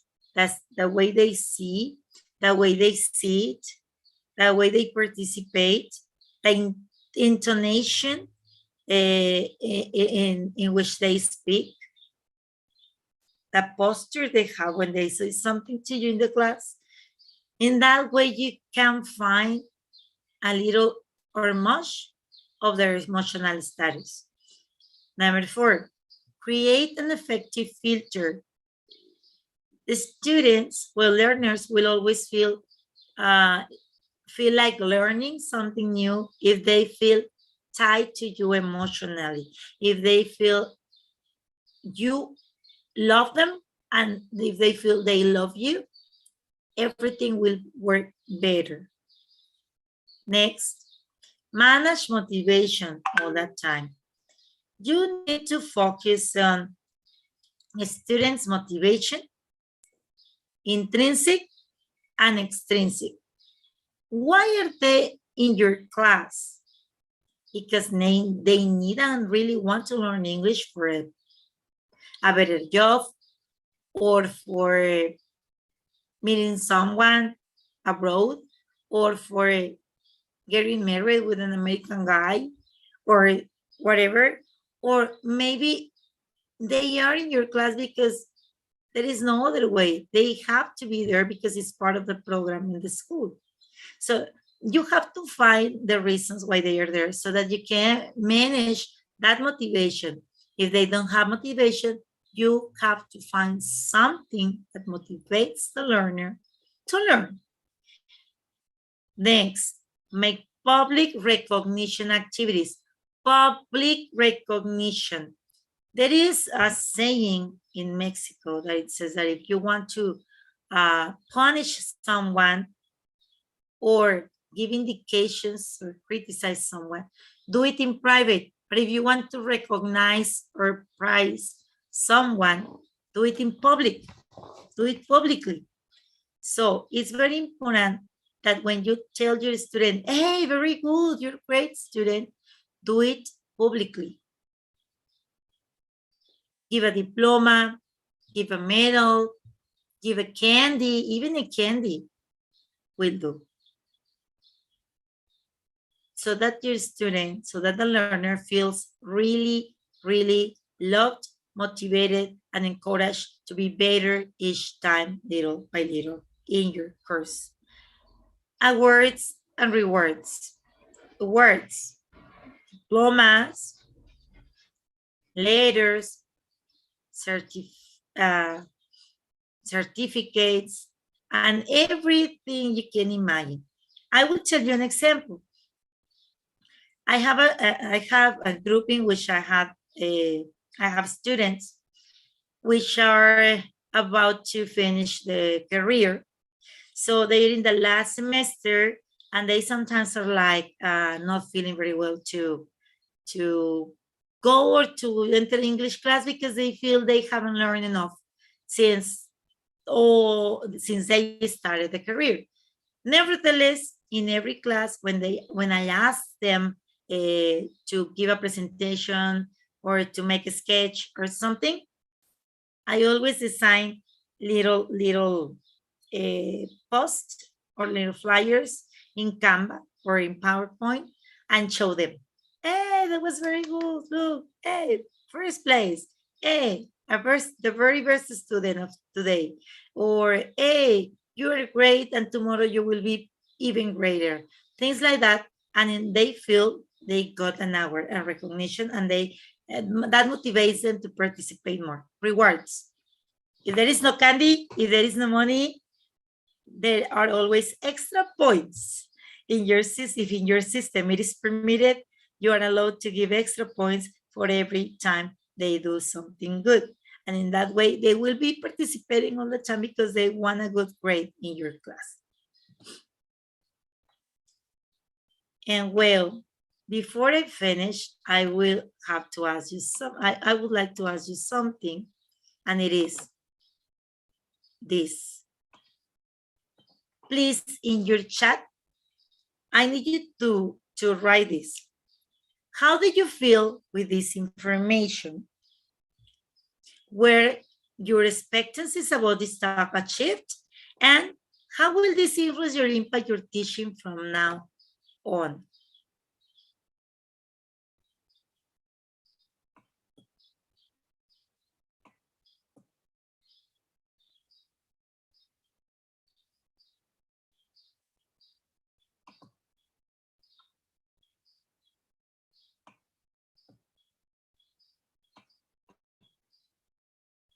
Can you please participate in the chat?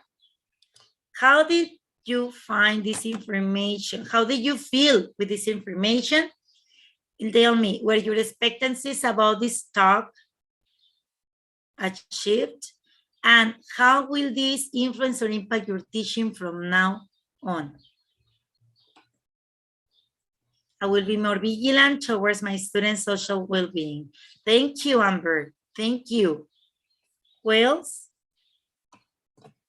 information you share, really effective, proactive. Thank you so much.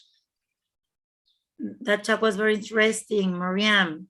Thank you. Isma, I feel that this is informative.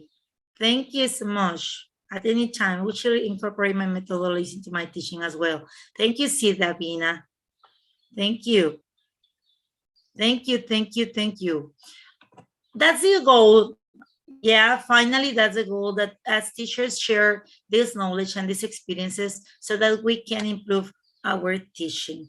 Thank you very much. So I will share my contact information with you. This is my email, and in that QR, you can find my information. Get it, so that you can contact me at any time you need something, you need questions, you need assessment or tutoring. Thank you. Thank you, thank you, thank you. Thank you so very much, Janet. And the chat room is full of the appreciation and gratitude for the way you presented today. And you opened up a new realm for all the participants. Thank you so very much. And I also understood from your talk that we teachers have got a Midas touch. And brick by brick, block by block, we can change the lives of our learners. So thank you so very much. Allow me to present this membership card and the certificate to you, Janet. You are our international presenter. Thank you so very much for your participation. And we really honor your contribution. And because of you, we are growing and we are going higher and we are meeting the bar and we are coming at the bar. So thank you very much. Thank you so much. Thank you so much. Okay, ladies and gentlemen, here we say thank you to Miss Janet. And let me take you to a brief journey how we have been through PPDCI's journey throughout the tenure. This 1 year was not actually 1 year, it was a long effort at the back, and I could still remember the very initial days when we started. So today, when I speak before you, this is my immense joy and gratitude as we celebrate a significant milestone, the anniversary of our organization's commitment to education and community service. Today, we reflect on the journey that has led us to this moment, and we are reminded of the profound impact our organization has had on the lives of countless individuals within our community each day. And we have worked tirelessly to break down the barriers, ignite hope, and create transformative opportunities throughout the education.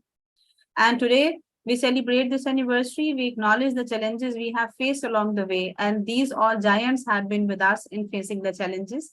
We recognize the persistence required to navigate the ever-evolving educational landscape and the commitment needed to adapt and innovate. But in the face of adversity, we have remained steadfast in our belief that education is a fundamental right, not a privilege. And the very individual who has joined and touched PPDCI, regardless of their background or circumstances, they have been through excellence. And I'm really happy and looking ahead that this anniversary is going to be a catalyst for renewed inspiration and ambition. Let us recommit ourselves to the core values that define our organization's compassion, equity, collaboration, and community engagement. And let me take you to the tour, how far we have come so far. Let me take you that tour. That's very important for you and for me to know what we had been doing and how the things have been coming to our way. For that matter, I'll be sharing my screen once again, and I'll show you this detail. In 1 year, we have been conducting a lot of events, and the list goes here. We have conducted 2 boot camps so far. They span around 18 days and involved 36 presenters from around the globe. 3 conferences spanning over 14 hours and involved 13 presenters from different countries. Then we had a lot of monthly coachings, the workshops and the webinars on monthly basis for the community service reason. So far, we have trained within no time 4,340 people. And we have been catering the global audience, which was catered, and now constantly we are increasing the circle of influence, alhamdulillah.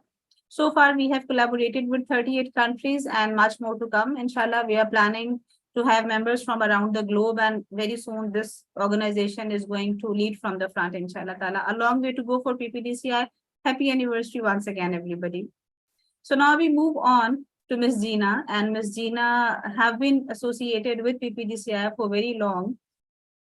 Ms. Gina's profile is something which is really very productive and long to go, and I would like to read from my notes for Ms. Gina. She is an applied linguist, translator, and English teacher. For the past 8 years, she has worked with both children and adults in the educational process, specializing in business English, conversational English, pronunciation, and creative writing. She is also a voice actress and has worked with HBO, Cartoon Network, and several institutions in Mexico and the USA. Her volunteer work as a coordinator in educational center is with Sofia Mexico that helps her channel and her desire to grow. And she also helps people in growing in theater, public speaking, and learning the philosophy of life. So, Ms. Zina, the stage belongs to you, and I'm really very grateful that you are up. And ladies and gentlemen, Gina will allow me to share. She's going to have a very special event in her life right after a week from now. But then too, she's sparing her time for us. And here she is early in the morning of Mexico. So Gina, over to you now. Thank you very much, Ms. Hina, for that lovely introduction. I am so grateful and so honored to be back here at PPDCI for your first year anniversary. Congratulations to all of you who have made this happen. And today we're going to be looking at some things that I believe are very relevant for education in general, especially for the people who are gathered here today. Can you see my screen? Is my screen visible? Yes, yeah, it's visible. Excellent. Thank you. Well, today I wanted to talk about socioeconomic disparities in education, something that, something a little bit of a pain for everyone, but that is relevant for many of the people who join us from all of the countries. Here we have people from Pakistan, we have people from Latin America, and throughout some months, I've been able also to give some chats on education to people from Ghana, Philippines, and many countries which have socioeconomic difficulties. Historically, socially, politically, we are all gathered here by education and our concern as teachers to education, but also we have some things in common that is that in some cases we have been historically and socially disadvantaged in education compared to other countries, which is why education is such a concern for us. Fortunately, most of us, I believe, have been receiving education, and some of us have higher education in our countries, in other countries. And this chat is not meant to discourage us, but to help us understand the barriers that we are facing as a global entity, and the things that, as Ms. Hina was saying at the beginning, no, we have to sort them, we have to face them. But in order to work around all of these barriers, we need to understand them first. So the objective for today is to describe the impact of socioeconomic status on educational opportunities and outcomes, and explore ways to provide equal access to quality education for students from disadvantaged backgrounds. Wow, okay, that's like huge, no? It's a huge objective for a 20-minute talk. So basically what we want to do, the first thing that I want to do is to break down all of these big words, right? So I've highlighted what is socioeconomic status, what are educational opportunities, what is quality education, all of these words that we usually hear probably in politics, in economics, in education even. It's interesting, yes, to be able to little by little understand what all of this is and how do we relate education to all of this. Why is money, society important in terms of education, and what can we do about it? Because sometimes we get far away, we try to distance ourselves from those kind of topics because they're too difficult for us to understand, or we feel that they're very foreign to us, or that they don't really matter for us as teachers. But let's take a look at what they are. So let's start with the first big word. What is socioeconomic status? What is it? Well, normally when we hear about socioeconomic status, or SES, what we think about is a little bit of social class. Social class is something that is a little bit easier for us to understand. We understand as a basic, yes, that social class is the way that a society is divided, but in terms of money, right? So we have normally sociologists diverge into how many classes a society can divide into.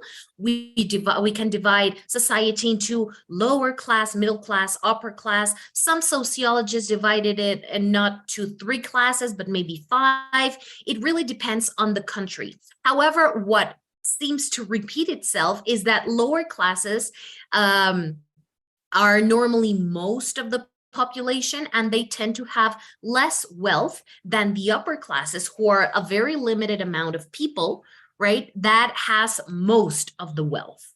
So that is something that for us is pretty obvious and that we understand.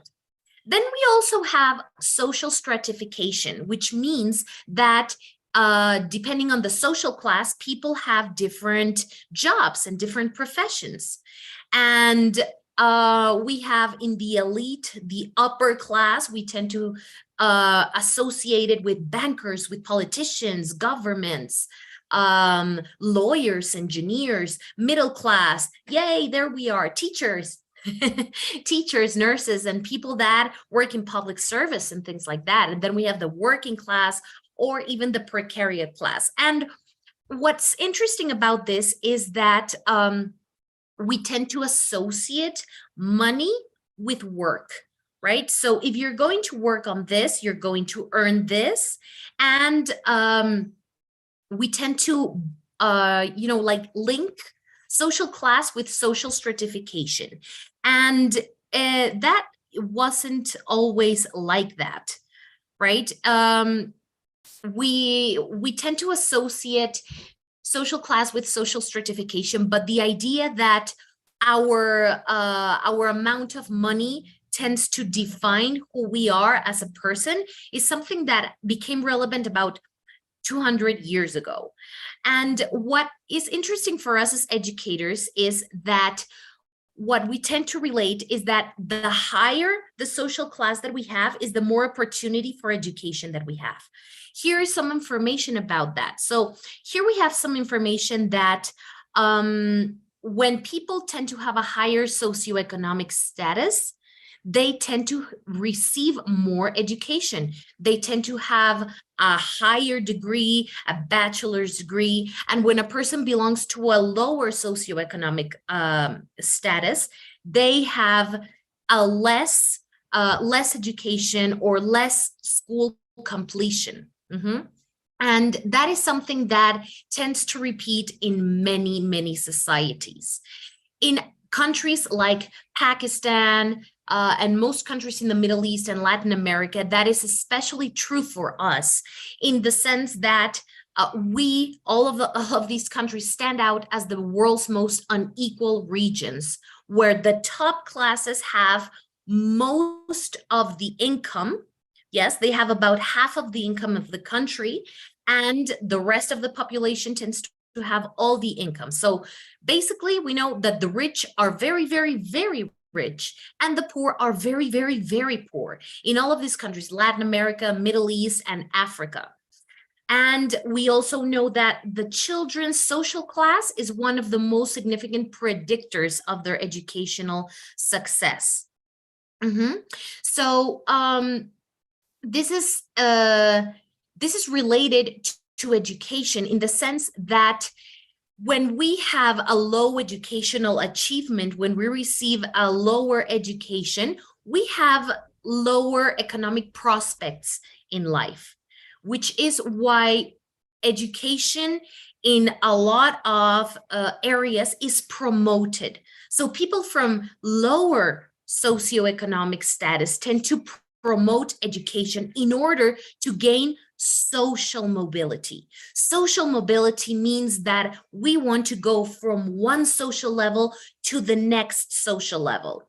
And life is hard, right? Life is usually very hard. And how can we gain social mobility? Through education. That is why a lot of people tend to invest in their children's education, learn English, go to private school, go to university, not only for the sake of education itself, not only to learn more, but also to receive more earnings, okay? To go beyond the poverty line, to gain more money, to have a better quality of life, to have better life expectations. And we normally tend to associate that, okay, so basically, if I am in a lower socioeconomic level and I want to go to a higher socioeconomic level, what I need is money or an education that has received money. It's not enough that I go to public school. I am going to go to private school, or I'm going to send my children to private school because private school has money and money is going to get my children to where I want them to be.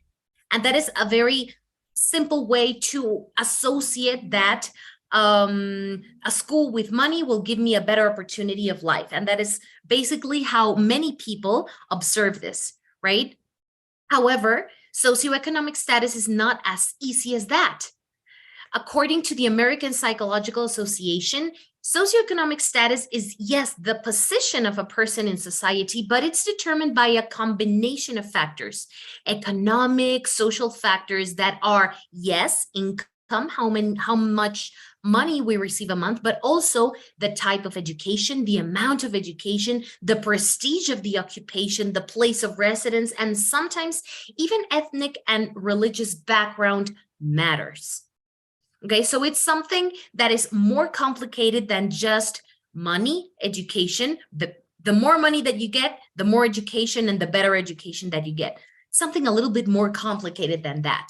Why? Because socioeconomic status affects all levels of society and affects all aspects of teaching. So I want to tell you very quick an experiment that I did, a research that I did when I was studying my master's in the University of Birmingham. We did a qualitative study with 12 men and women that were ELT, that means English language teachers in Mexico City. This was around the year 2019. So what basically I did was I interviewed teachers that were from different socioeconomic status, meaning that I interviewed people from public and private schools. And in this environment, what I wanted to see was some of the effects that social aspects, that social context had on the teachers.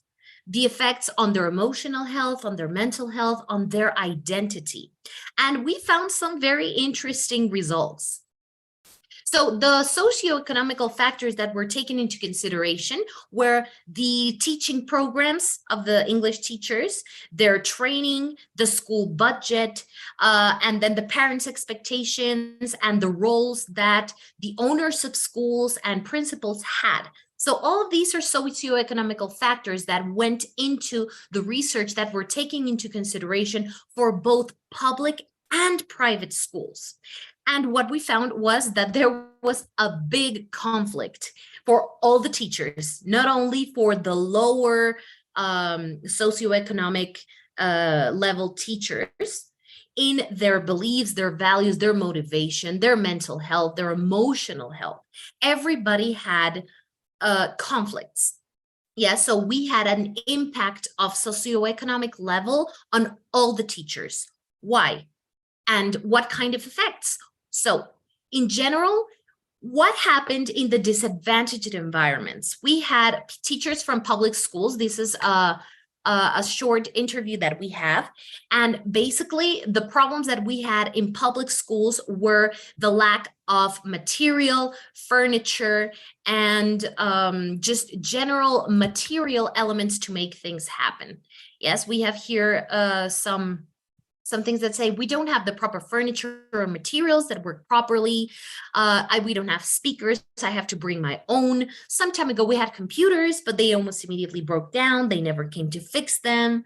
There are some children that can't bring their complete material, that they didn't bring the notebooks, their colored pencils, because they have to choose between that and to buy their lunch at recess.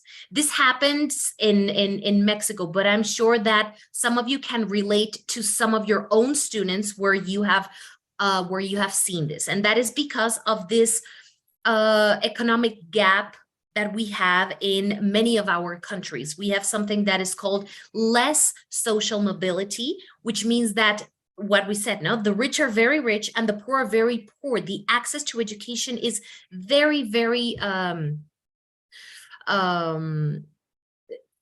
different depending on the levels of society. So what we are saying here is that the educational opportunities in lower social class are influenced by what are educational opportunities? Educational opportunities can be seen as the access to learning, meaning that a student can actually get to school. What are the learning conditions? Do we have a teacher for the day? Do we have school material? Do we have benches? Do we have bathrooms that work? Do we have lighting? We have, like teacher Miguel said, do we have technology to actually access our classroom planning? And then how do we praise or how do we encourage these learning achievements once all of the learning is done? Do we get at a learning outcome, a social realization of all of these effort? So normally we tend to link this, when we have these low opportunities, when we don't have access to learning or learning conditions or learning materials, then the scores of tests and the learning outcomes tend to be lower.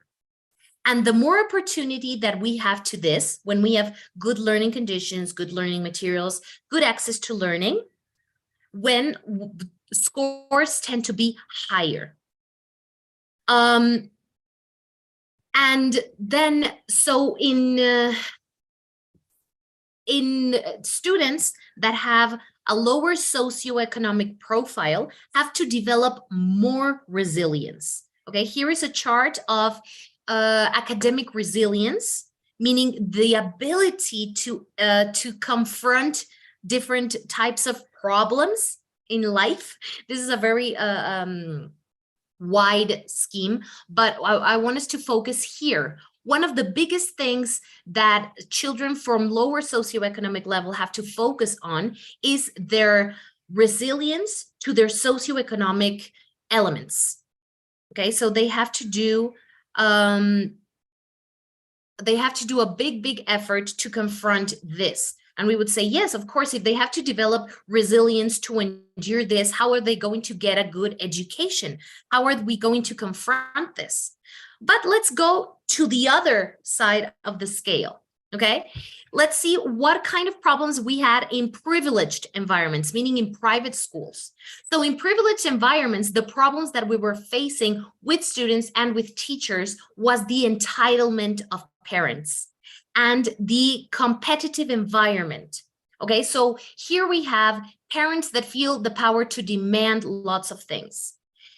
It's hard to make parents understand how children learn because they learn using different methods. Sometimes parents want to complain, but don't believe that teachers are prepared. So meaning that sometimes in private schools, parents feel that because they have money and they are paying for the education of their children, they can actually say what goes and what doesn't go. And that affects the school program, that affects the teachers' mental health, emotional health, because they are demanding a lot of things. And also with highly competitive environments, that affects the students' emotional and social well-being. When competition is not an explicit value, but it's something that the school promotes, be the best, be the best, be the best.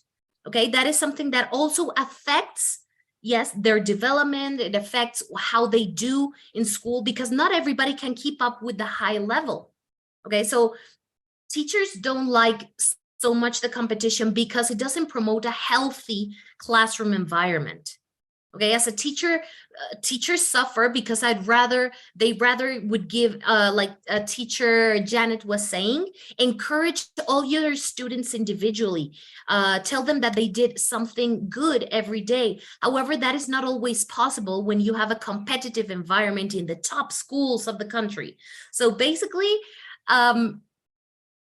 the educational outcomes that we get from both spectrums of the socioeconomic status can give us a broader vision that education is not just given in quality when we are in a better school.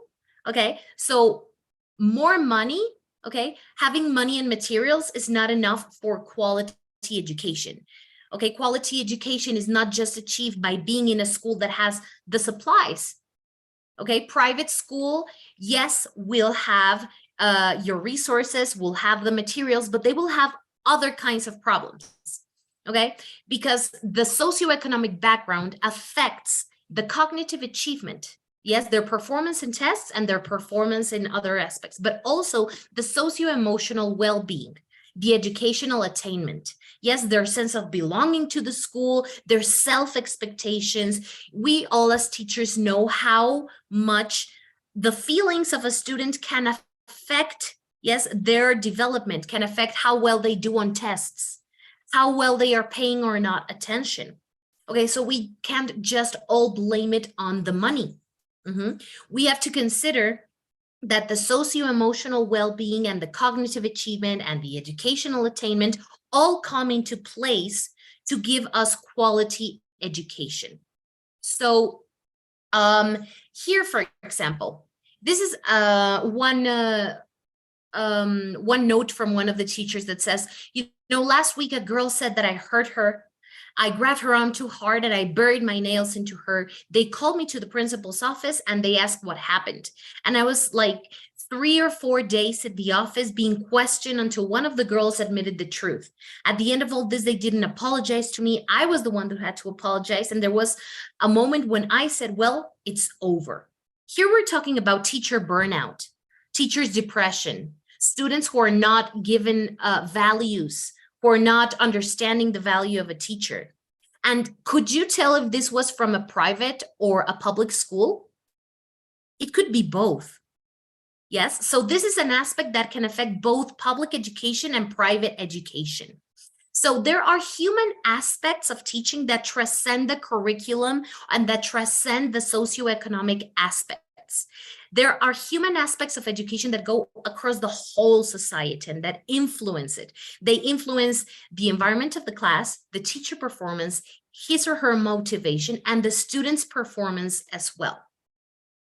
So basically, it's a multi-dimensional problem where everything connects to everything, right? And this is the first part of our presentation. Yes, so as we have seen, socioeconomic status impacts educational opportunities and outcomes, but in all the spectrum. It's a multi-dimensional problem. Now, how can we reduce these gaps? How can we make equal access to quality education a thing? Okay, let's take a look at what is this of equal access to education. So basically what we're saying is that there are some people in certain aspects of society who, as in this image, we can see have a head start. No, people from a higher socioeconomic level, we feel that they have this advantage because they have more learning hours, because the school infrastructure is excellent, because they have more learning material and because they have access to learning technology.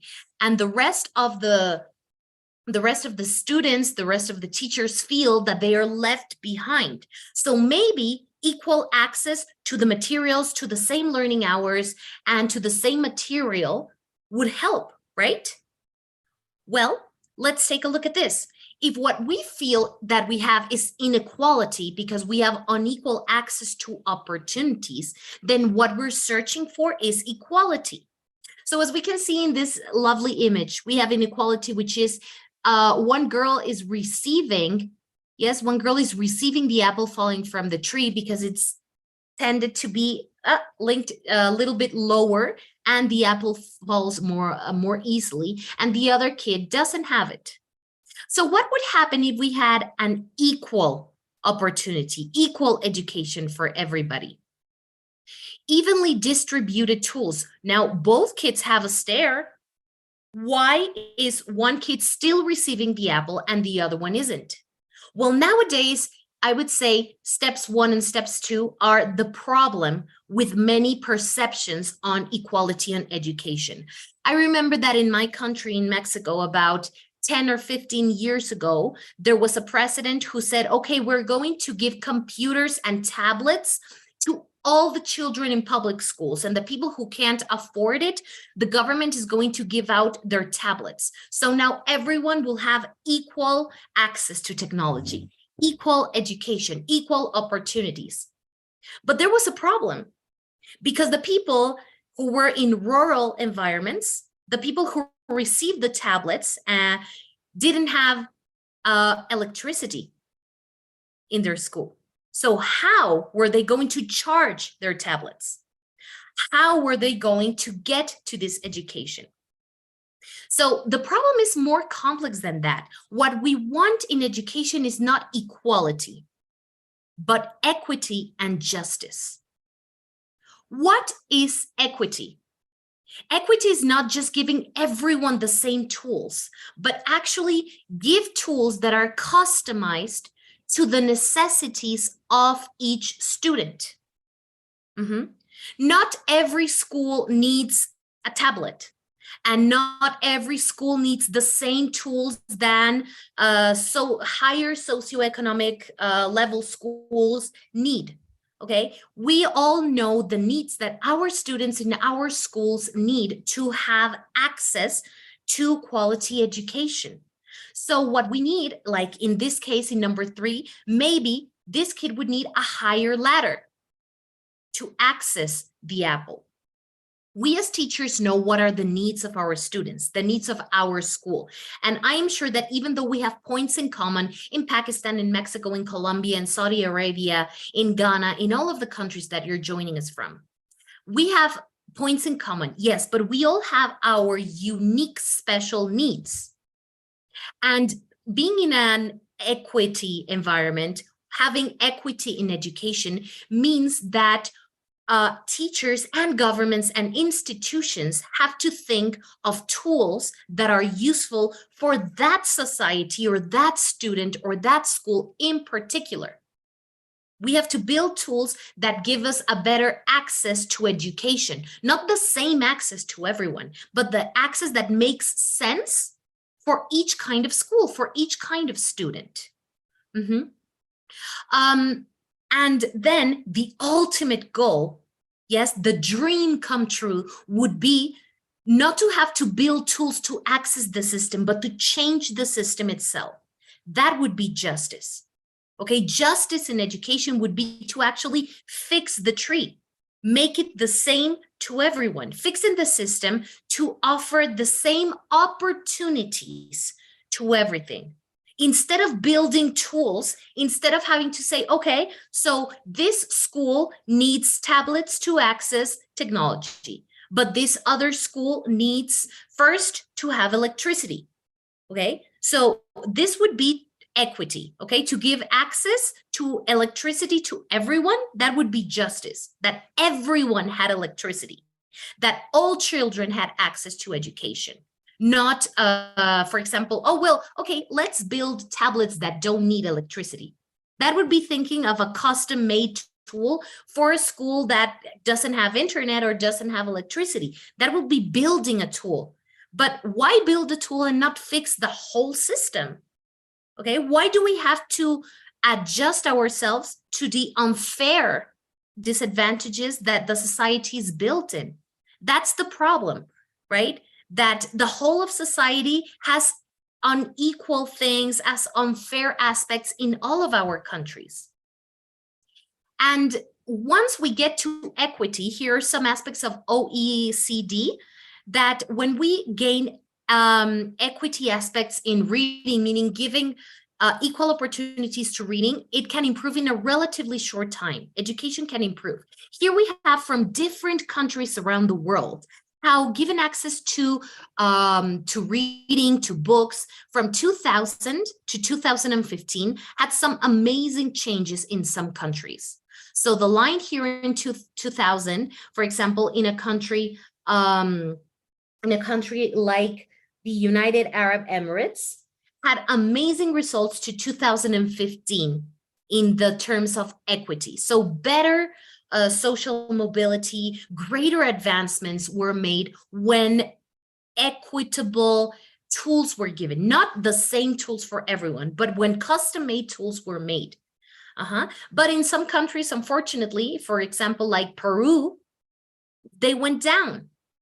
They had less equity, probably because their own circumstances made it more difficult to understand it like this.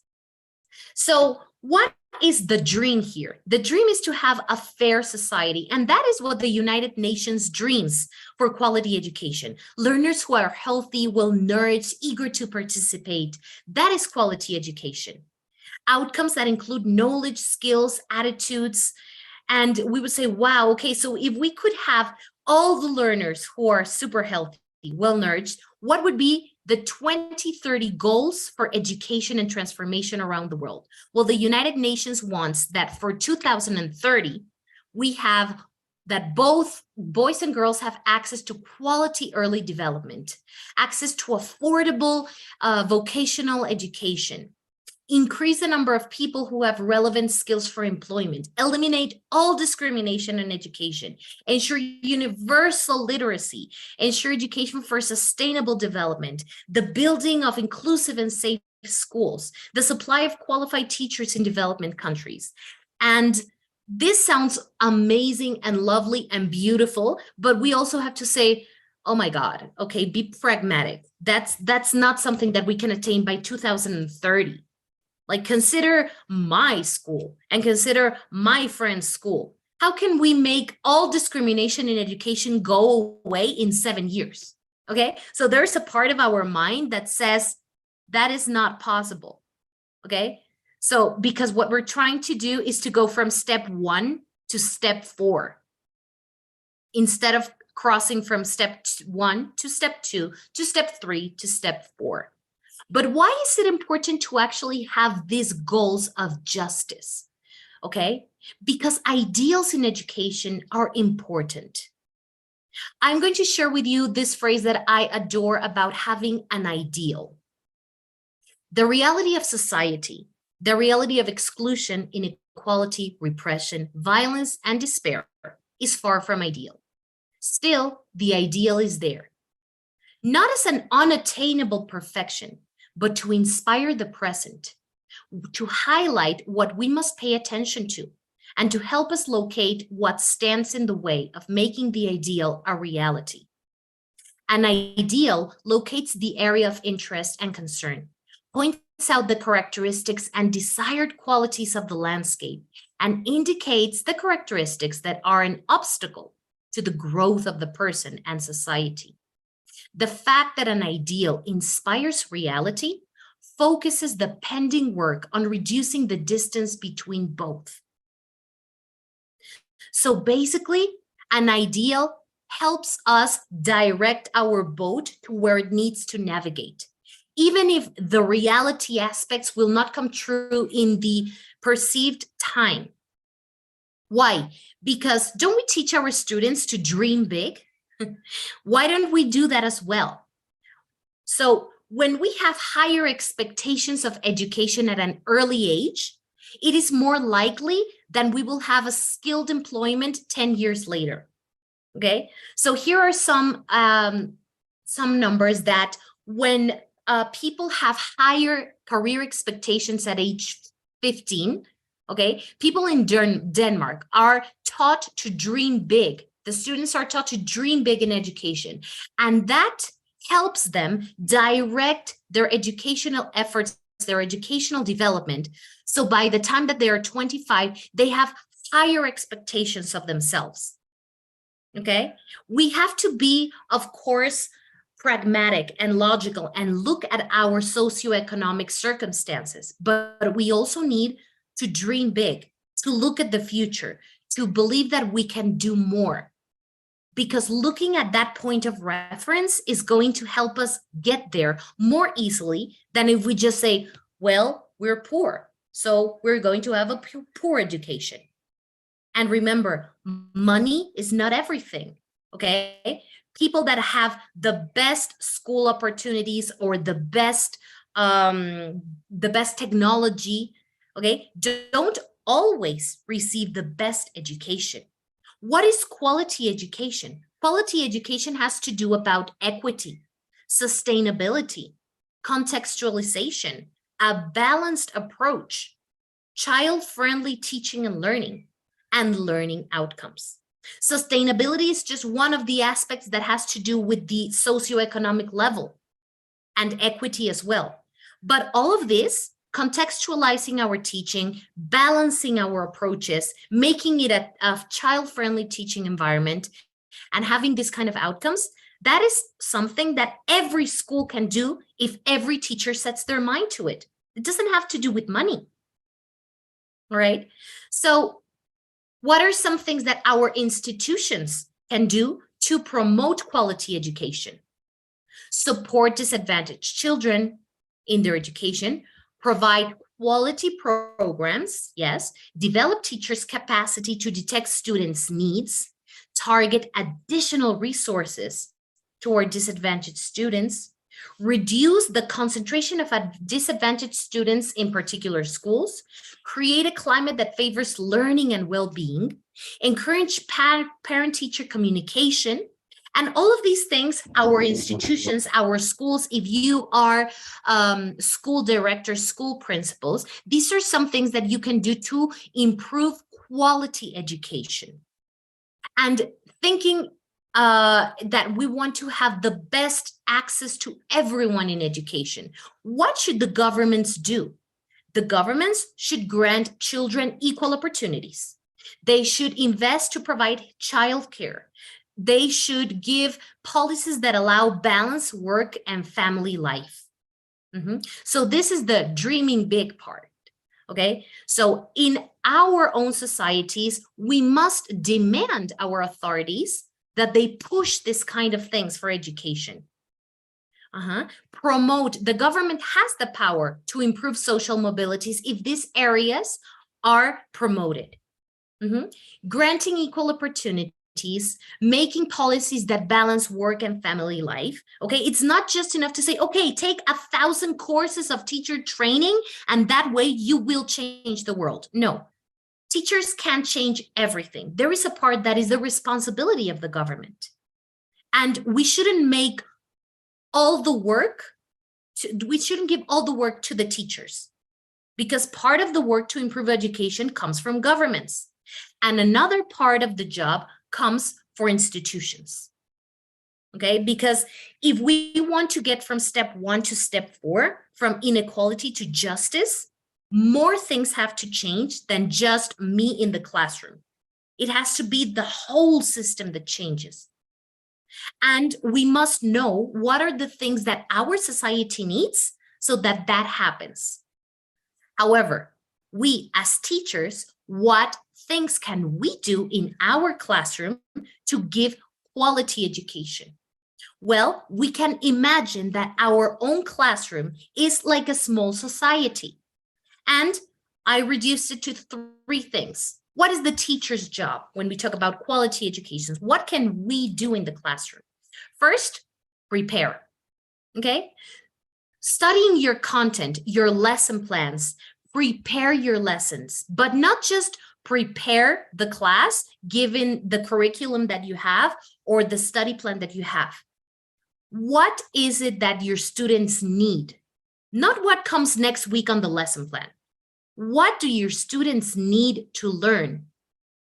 Do they need to learn about being kind? That may be something that will be more useful for them than probably learning the verb to be if you're an English teacher for that particular week. Okay, sometimes we do have to think, what is it that our children need? And that relates to point number 2. Make your teaching useful. Make your program useful. Regroup in the classroom with workshops, with conversations, talk to them, ask them what they think. If you have big things going on your society, on your city, on your community, ask them how they feel about it. I remember that like 5 or 6 years ago when I was with primary students, in Mexico, the element came for, okay, Trump has become the president of the United States. And the students noticed that their parents were like very tense about this, but they didn't understand why. So I had to stop my classroom for a full 20 minutes to explain a little bit why this was relevant. Sometimes giving those kind of comments make learning useful, okay? Students are mentored by teachers. They want to learn about the world. That is what education is about. And the last thing, reflect, okay? With all the insights, you have to we have to think if what we taught them is useful for them, and reflect and repeat. So basically, just to finish here, education is a way to escape poverty and go with more socioeconomic mobility. And quality education is the way to get there. How? With qualified teachers, quality learning, quality resources. Who is responsible for this? Governments, institutions, and teachers.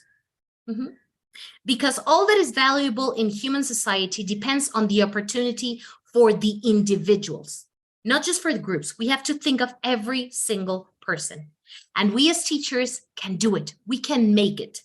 As Dr. Seuss says, the more that you read, the more things you will know. The more you learn, the more places you will go. Thank you very much for your time. Here is my contact information. It was an honor being here today. Thank you very much. Thank you so very much, Gina. It was an absolute pleasure and honor to have you with us at this platform. And you touched upon a very pressing topic, I must say. And yes, if all the children are healthy and well nurtured, what a world that would be. So thank you very much. And we don't have any questions in the chat room. Please allow me to present this membership card and certificate of recognition to you for everything you have been doing for PPDCI since we started a year back. So we present the certificate to you in recognition of your unwavering commitment, exceptional leadership, and valuable contributions. We extend our heartfelt appreciation to her, means to you, for the dedication and efforts which have significantly enhanced our organization and positively impacted teaching fraternity around the globe. Our team and the goals we have accomplished together are because of you too. Gina, thank you very much. Ladies and gentlemen, with this, we move on to our keynote speaker and the last speaker of the day. After that, we'll proceed with the closure ceremony. But before that, there comes Ethel Campos, my very dear sister. She is the CEO at Hampton School, Mexico, a multilingual teacher and entrepreneur with 24 years of experience in teaching foreign languages, as well as coaching and specialized training for international certifications of different evaluations. With national and international validity and with qualities and strengths such as assertiveness, responsibility, generosity, commitment, creativity, and courage, she is recognized by many as a teacher and directive of excellence and unforgettable quality. She has different degrees on her credits, such as technical career as an English teacher, a bachelor's degree in pedagogy and business management, a postgraduate degree in curriculum design, and a master's degree in senior management that are complemented by various training, updating, and working as academic development courses. Among her all these degrees, she is accredited as a teacher through the Teaching Knowledge Test, TKT, CLIL, and Young Learners for the University of Cambridge, C1 level, Manager of English, and Hebrew validated by the Common European Framework, endorsed by the University of Oxford, IELTS exams with grade 8, among many other skills. She also has accredited technological skills through Microsoft Education. And what not? Miss Ethel, she is associated with ICLT, with UNICEF and UNESCO. She has been presented in Mexico on those platforms. And here she is with us today at the platform of PPDCI, presenting a very important topic. And that is over to you, Ethel. Good morning from Mexico, everybody. Hi, Gina. What a pleasure to see you again, sister. Thank you. I'm so glad to see you over here. This is not the first time for some of you to see me. Janet, Gina, thank you very much. Mike, I don't know if he's still here. It has been a pleasure for me to listen to all of you, sharing all that knowledge that you have for everybody. I said in the morning is because I am feeling really tired. Over here, it's morning, 5 p.m. and I say, oh God, on Sunday, 5, waking up. But it doesn't matter. It's worth it because I am over here with you. And the session is going to be something really beautiful because after all the things the teachers and the specialists have shared with you, my beautiful people, to close for me, the first thing that I have to say, or I had to say, was hello, shalom, salute, bonjour. And I guess you say assalamu alaikum, I guess. I hope I have pronounced correctly for your language. Accurately, Ethel. Thank you. Well, so because the topic that I have to be talking about is multilingual education. Jesus Christ, something that for us teachers sometimes is really difficult to achieve. As some of my partners expressed before, there are many international associations and important ones which are getting worried how the people learn and what are the benefits of sharing knowledge one nation with another. Look at us. This is a good example of how we do it. You speak, I don't know, maybe Urdu, Arabian, perhaps you are speaking French, Japanese, German, Chinese, and I speak Spanish. By the way, I forgot to say hola. That is my first language over here. But the question over here is what, why, and how are we going to do that?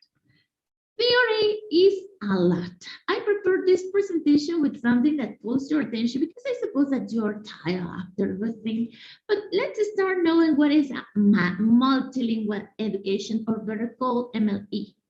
It refers to the use of 2 or more languages as a medium of instruction. I want to start telling you something that is really funny, but that is real. I remember I grew up until 3 years old when I was in Mexico, and after staying in Mexico 3 years, I was taken to another country where nobody told me that I had to learn another language. My second mother tongue, that is English. I am not the best one, by the way, but I tried to do my best. Suddenly, the necessity obliged me to learn another language, and I found one. The language of my ancestors, Hebrew. And between learning English, Spanish, Hebrew, and writing it and reading it and all those things, I got a combination in my mind. And suddenly I was created this beautiful girl, this hybrid from Languages and Nations, who is trying to do exactly the same thing with her students, to teach them what they need in the language they like. It's incredible, teachers, that sometimes we are English teachers, Spanish teachers, or some other teachers, and the students are only interested about learning French. And I said, I don't like this language. I know that is so tiring, teacher. Why did you teach us French? Teacher, why did you tell us in Hindi? Why did you tell us in Chinese? And you say, I am an English or Spanish teacher, not Chinese or French teacher. Anyway, we have to learn how to do it, what to do it, how to do it, and what for to do it. In synthesis, all the presentation, you can have it obviously over there for you with Hina, who's going to be very kind to share with you. The multilingual education is in general a pedagogical approach that recognizes and supports the use of multiple languages in teaching and obviously in learning processes. I would like to tell you that it speaks only about language, communication between humans. Let me tell you, it's not only this thing. It's even with mathematic language and even with musical language. There are special education children. Do you remember? Almost all of us speak about people with all the capabilities for learning anything. But there are some other ones who really cannot speak because they have a problem in their body or perhaps in the mind that do not process things. Teachers, multilingual education, it includes numbers and musical signals. The purpose of this one is to make like this picture. Everything is a disorder in their mind sometimes. Just imagine a person like me who was at the beginning of the life trying to learn 3 languages, to read them, to write them, to associate it with real life, and suddenly to put it in practice. As you see this picture, is exactly my mind long time ago when I was trying to process everything at the same time, and I was speaking a little, we say over here the word in Spanish, a little mocho. I mean, half, and nothing at the same time. So languages teachers are everything but nothing. They are for everybody but for nobody.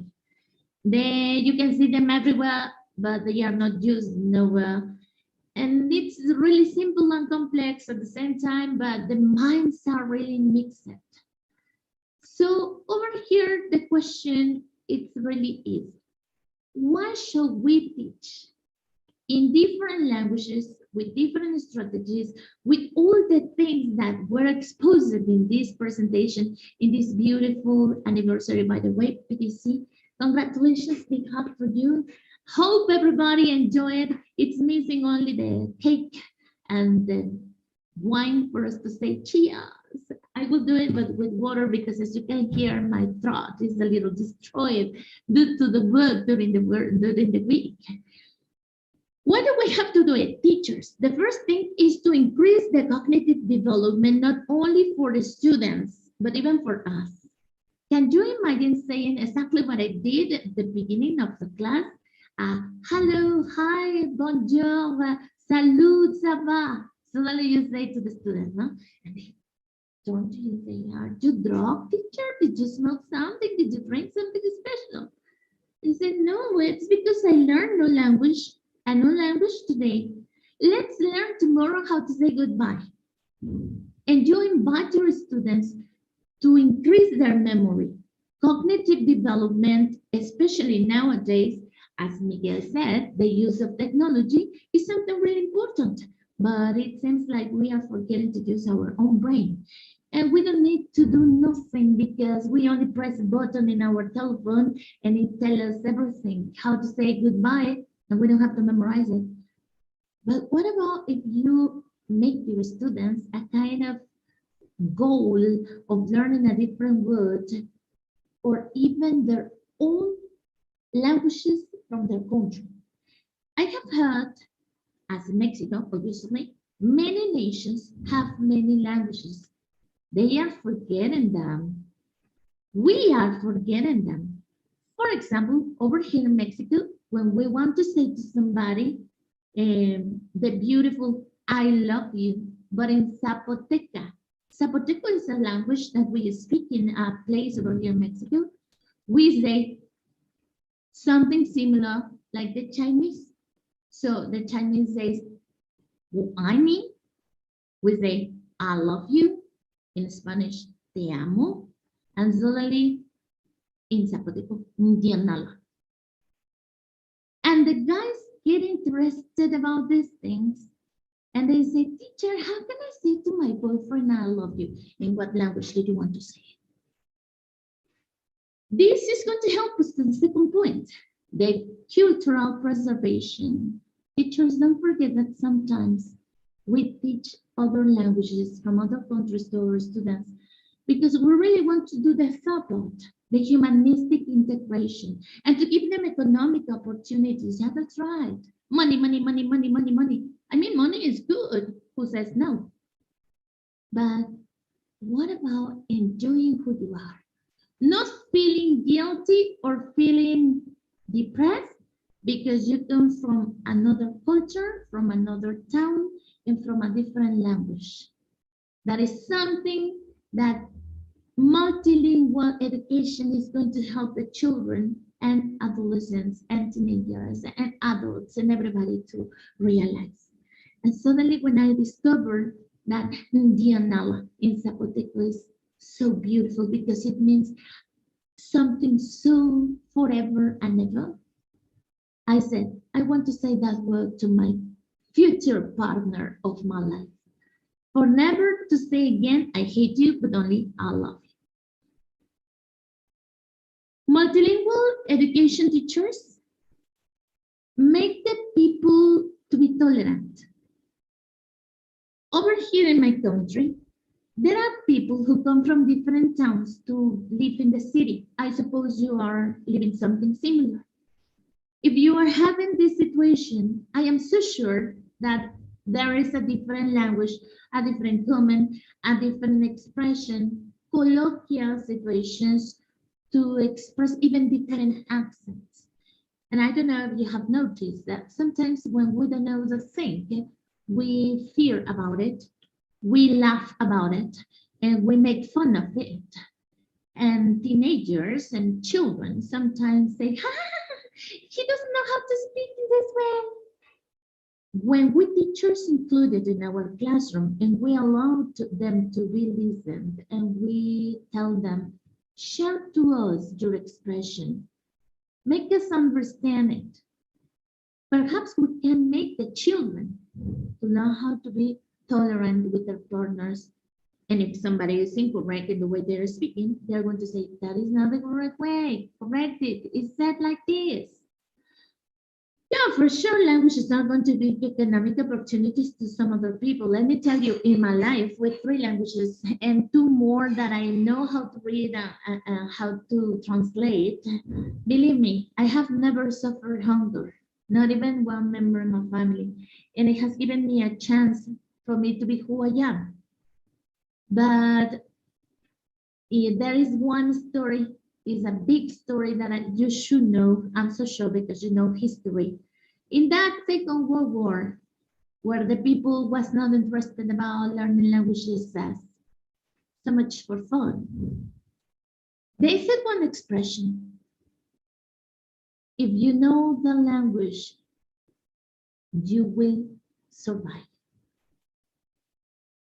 Supervivience is something that people do not understand, like enjoying just because they are hungry. No, it's because when you are speaking about learning a different language, it can give us even the chance for you to share this opportunity to travel from one part to another or from one country to another. Even if you don't have money, I send them go backpacking. And you can be a waiter, you can be a waitress, you can be I don't know, sweeper, you can wash dishes, you can take care of children, you can be nanny, it doesn't matter. You are not stopped, not only in your country, but even in other places in the world. Never get scared about that thing. Please share it to the children, share it to your students. The benefit of being multilingual, and I'm so sure for this thing, you are going to be easier to learn. You're going to make it easier. I chose this picture because it caught my attention how a flamingo can be in a bedroom. Sometimes I feel like this, for example, when I try to speak to Hina, I feel like I am a flamingo in a bedroom because I am scared. Am I speaking correctly to her? Everyone is different and everybody belongs everywhere, but we don't know it until we try to do it. Multilingualism is going to give us this. It's going to set ourselves a flamingo in a desert, but not stopping being a flamingo, beautiful, sexy, interesting, and intelligent. And by the way, the favorite of many people. What are the historical origins of multilingual education? Well, as you know, UNESCO is one of the people who have been worried about how the people and the children, teenagers, and adults have been doing the things. In 1999, they set this expression enough for them to make understand the associations in the society that mother tongue and regional or national languages are as important as international languages. Teachers is real. English is the international language to communicate with almost everybody. Yes, but let me tell you one thing. Personal experience. When you go to France, they rather like you to speak in French, not in English.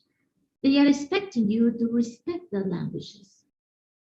The same as other countries. They love us Mexicans as we love all of them, and all of you too. But the idea is to have this possibility, at least to know how to manage basic situations.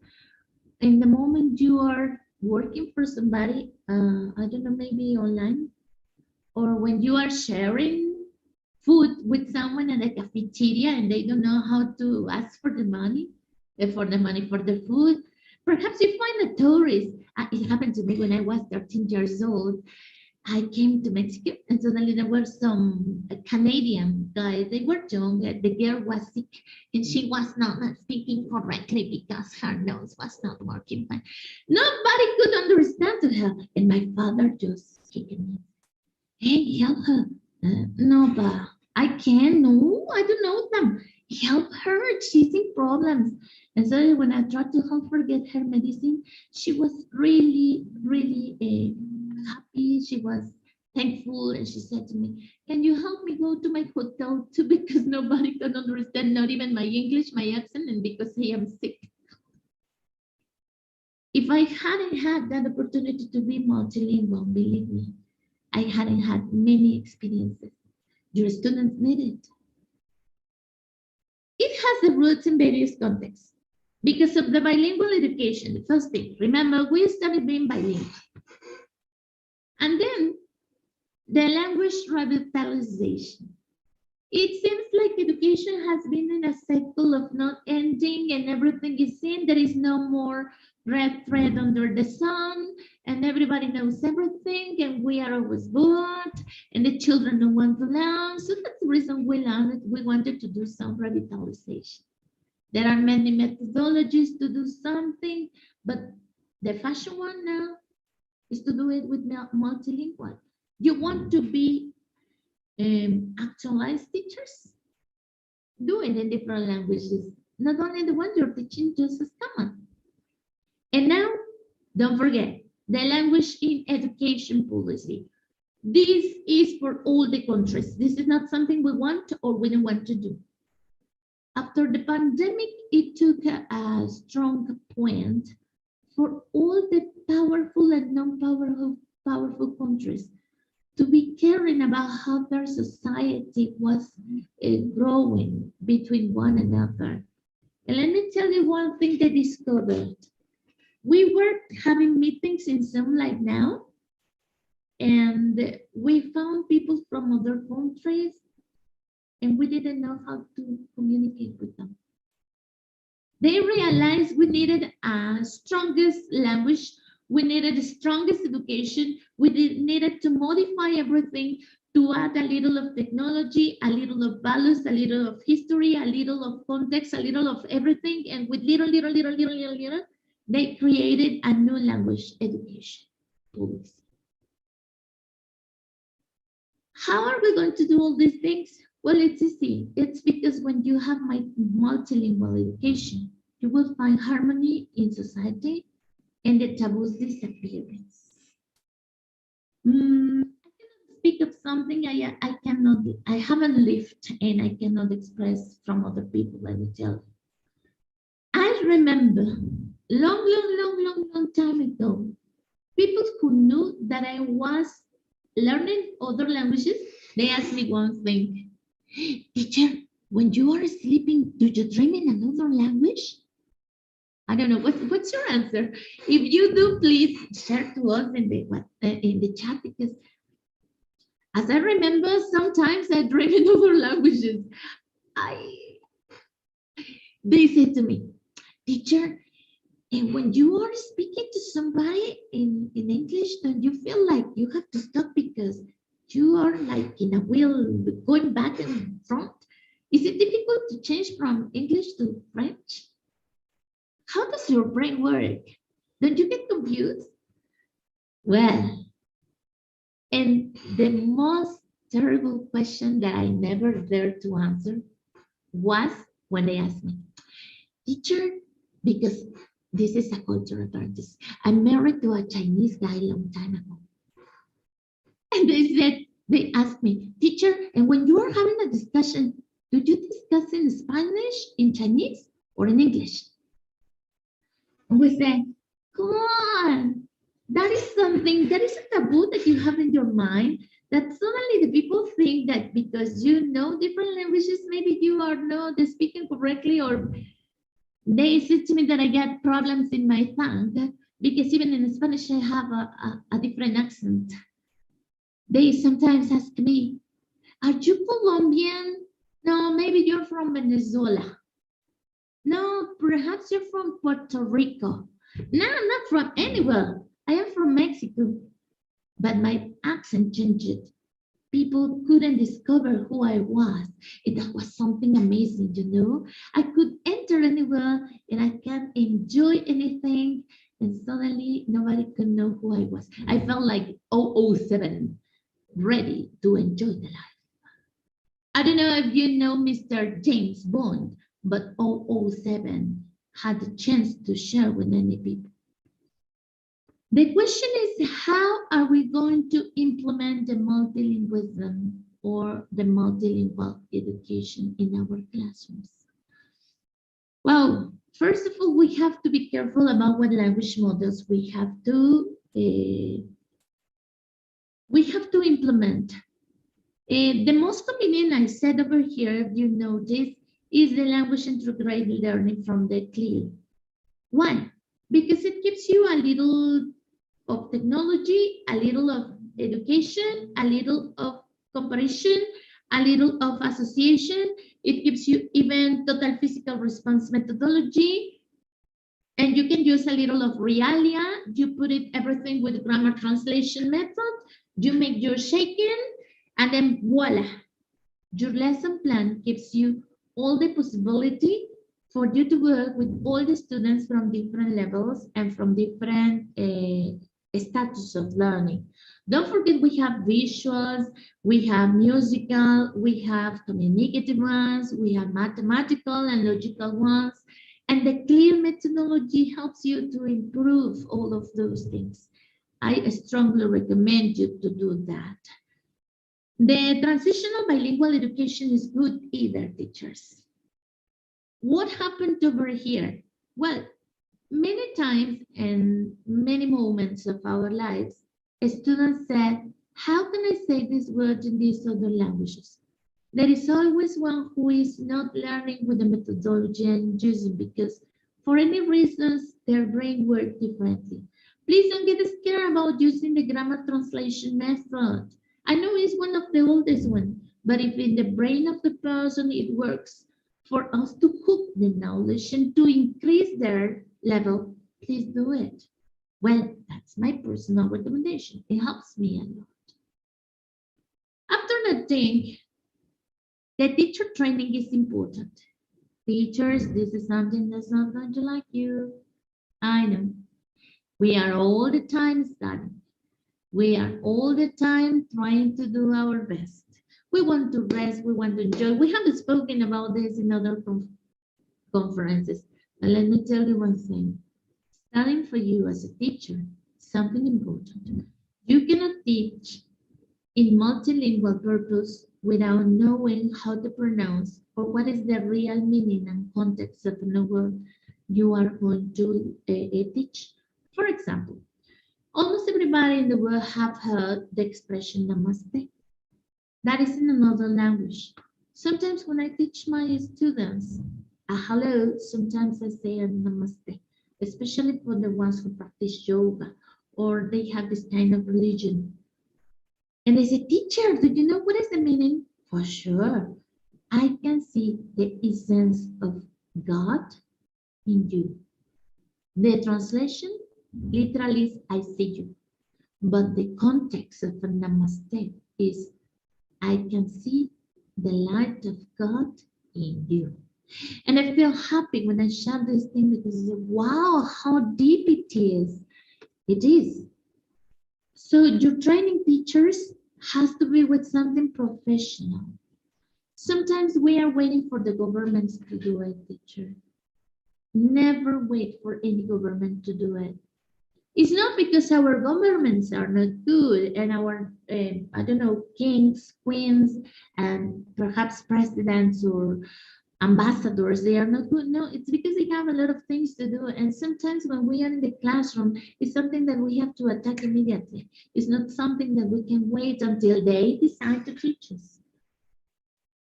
Nowadays, students are waiting for us to design our own classes. Please, teachers, the next point is the curriculum design and the supportive policies. These policies may delay to arrive to other countries. Be innovative, enjoy it to do it. By the way, first ask your principal if he agrees. Otherwise, he's going to say, why are you doing things that I didn't order to do? Well, it happens to me many times. But if you are designing your own curriculum for your own classes and your lesson plans and your programs, personal ones, I am so sure your students are going to enjoy it a lot. And you will start modifying and innovating the education step by step and making the difference in your classroom. Remember, big works have to be done in only small pieces. How do you grow a big apple tree? You don't need to put the big tree over there. You take only 2 seeds of the apple, put it on the ground where nobody sees. Let it the sun shine, water it, and voila, this is going to come the tree. If suddenly in your schools, in your countries, in your nations, in your towns, multilingual education hasn't arrived yet, teachers start doing it, try to do it, enjoy to do it, and be the first one to do it. There are stages for us to have this program. These stages are over here for you to try to think if you want. The first one is for you to take, the learning takes place entirely in the child's home language. That stage is going to be a lot difficult for some of you, but please don't feel wrong and don't feel desperate about these things. Over here in Mexico, there are many parents who send their children to bilingual schools, private ones, or suddenly they are at the secondary school because in primary and kindergarten, we're supposed to teach English. But the truth is that we only give a lot of vocabulary. We don't teach English for being communicative a lot because the teachers have exactly the problem of this stage. We speak it, but not the parents. So you teach it in the school, but the children forgets it at home. Perhaps what you can do is to use technology for communication like the WhatsApp or the Messenger, either maybe by email, telling them to do a kind of poll communication with you, writing messages for them not to forget what they have done. It doesn't matter if it is not something long, it can be something short. Perhaps something like, hi teacher, good morning, how are you? And you answering to your student, fine, thank you. What about you? I am so sure you will find the father doesn't know, mother neither, but you and the student are still in contact. Follow the rules from your school, communities, and countries. Don't forget it, because teaching and being innovative doesn't mean to break the law.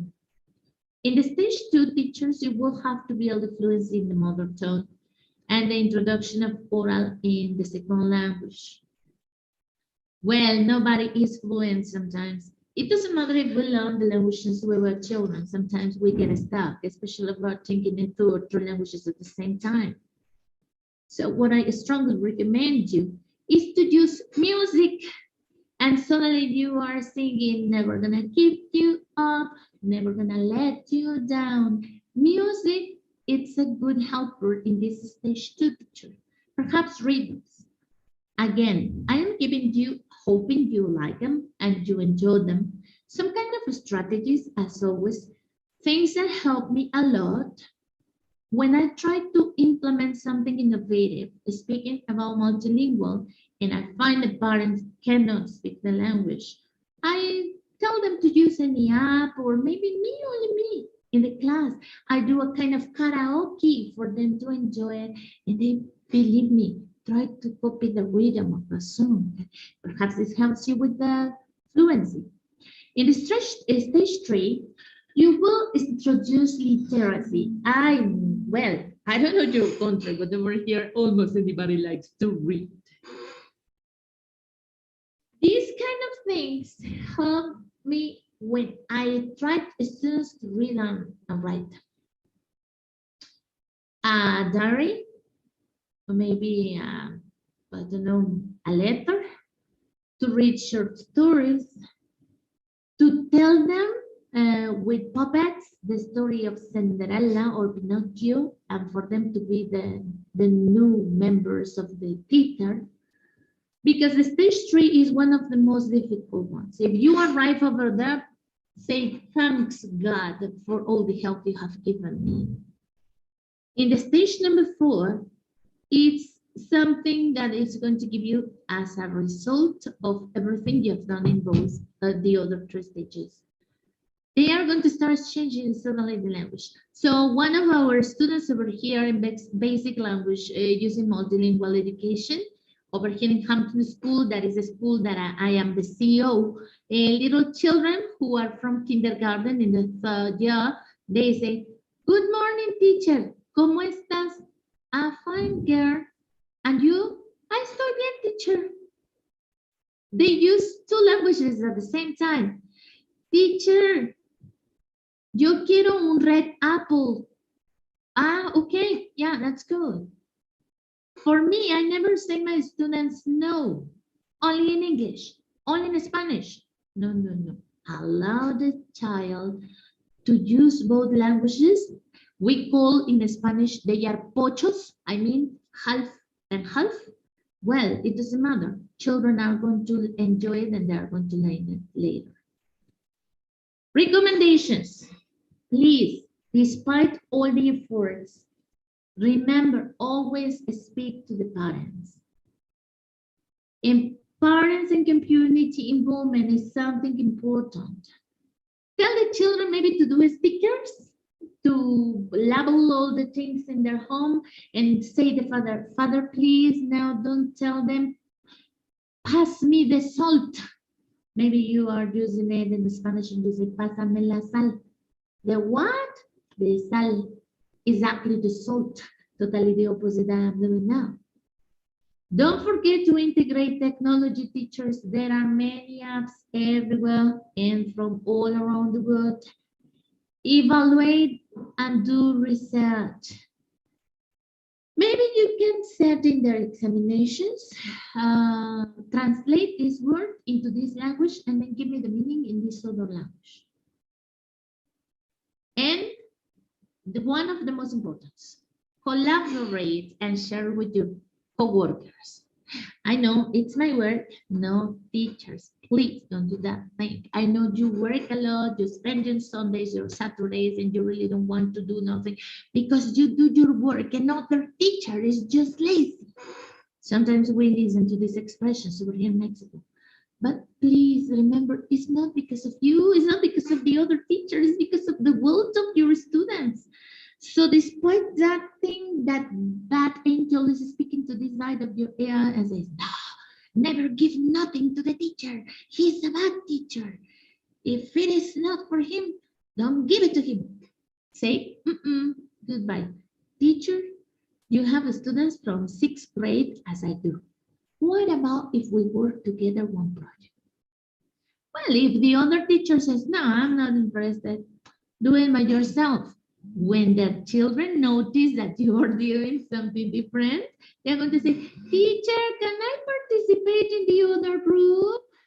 And the other teacher is going to notice that what you are doing really likes the children. He's going to open. Let them the opportunity, please. You see this picture? It drove me crazy because this is watching life from different angles. Who says only one language is right? Who says only one part of our culture is right? Who says only one person who is black or white is right? Please see the life from different angles, teachers. Multilingual education allows us to do exactly this thing, to construct, reconstruct, to do engineering, re-engineering to all our lesson plans. And what I did yesterday is going to be improved today. And suddenly my students are singing in rap, and suddenly they are painting, and then they are doing some theater, and they notice nothing destroys them. They have security, they have communication, and voila, you have the PDC and the ICLT. You send a message over them in the WhatsApp and you say, a teacher from another town and another country who wants to have their children participating with my children, a short conversation, there is going to be somebody who is going to say, can I work with you? Let's make our children to interact via Zoom, or I don't know, maybe via phone call or video, why not? Miguel told us about all the things that Microsoft has for us. You know, there is a way you can record videos to upload them and then to share with other children from the world. That would be something fantastic. I have done it. Please don't think it twice. Have multilingual education in your lesson plan. That is something that is going to help you a lot. In synthesis, teachers, because what I have told you and the experiences that I have told you and the examples I have mentioned, it's just the synthesis of all the investigation that I have done for eight days. But remember, multilingual education is a powerful approach that recognizes the value of linguistic diversity and aims to develop students' proficiency in multiple languages. Hina, tell me. Yeah, Ethel, actually we have time constraints. I don't feel like interrupting. It's going so very well and I'm so engrossed in the talk, but we have time constraints. So just wanted to signal you. That's it. Excellent. Yeah, I am almost going to finish now. The material that I left over here, all the links that you can see in this slide pictures, is where you can find exactly the information that I synthesized with this presentation. There are the talks for you to have new ideas, fresh ideas from teachers from other countries.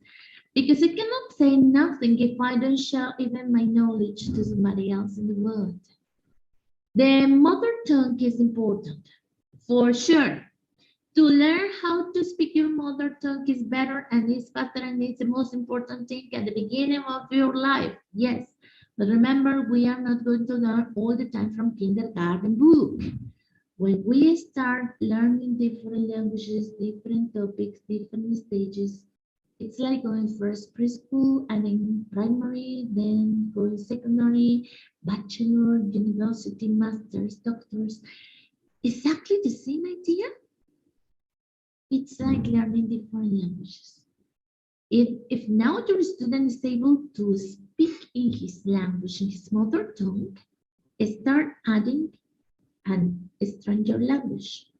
And when he's starting communicating in that language, add another point of Chinese. Everybody is interested about knowing how difficult it is to learn Chinese or Russian. I am not the best in doing that thing, but let me tell you one thing. I have learned around 50 or more words in Russian this month because many of my students have asked me how to do it. One last thing, teachers. There is a skill, obviously I didn't say it over here, but I share it. There is a skill called International Phonetic Alphabet for you to improve the pronunciation of one student. Remember, learning International Phonetic Alphabet sounds is going to give you the chance for them to improve the pronunciation in any language. There is a myth, I'm not so sure if they said right. Sorry. They say Pope Juan Pablo II from the Vatican, he used to speak 11 languages when he was alive.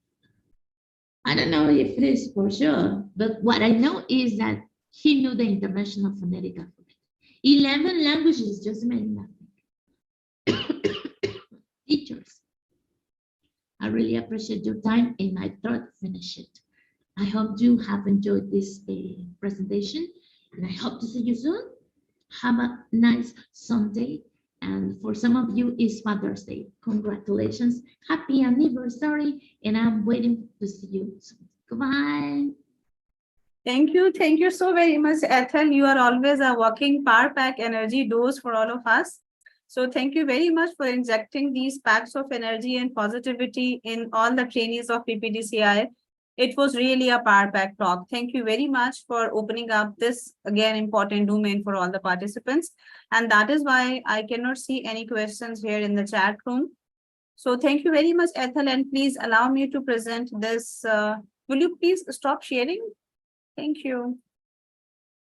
So allow me to present this token of appreciation from our side, your membership card, and you are our educational advisor and international presenter. Thank you so very much for all the kindness you had been showing and doing for PPDCI. And this is the certificate of recognition we present to you at the eve of PPDCI anniversary. So thank you so very much, and blessings, prayers for you. May we keep flourishing together.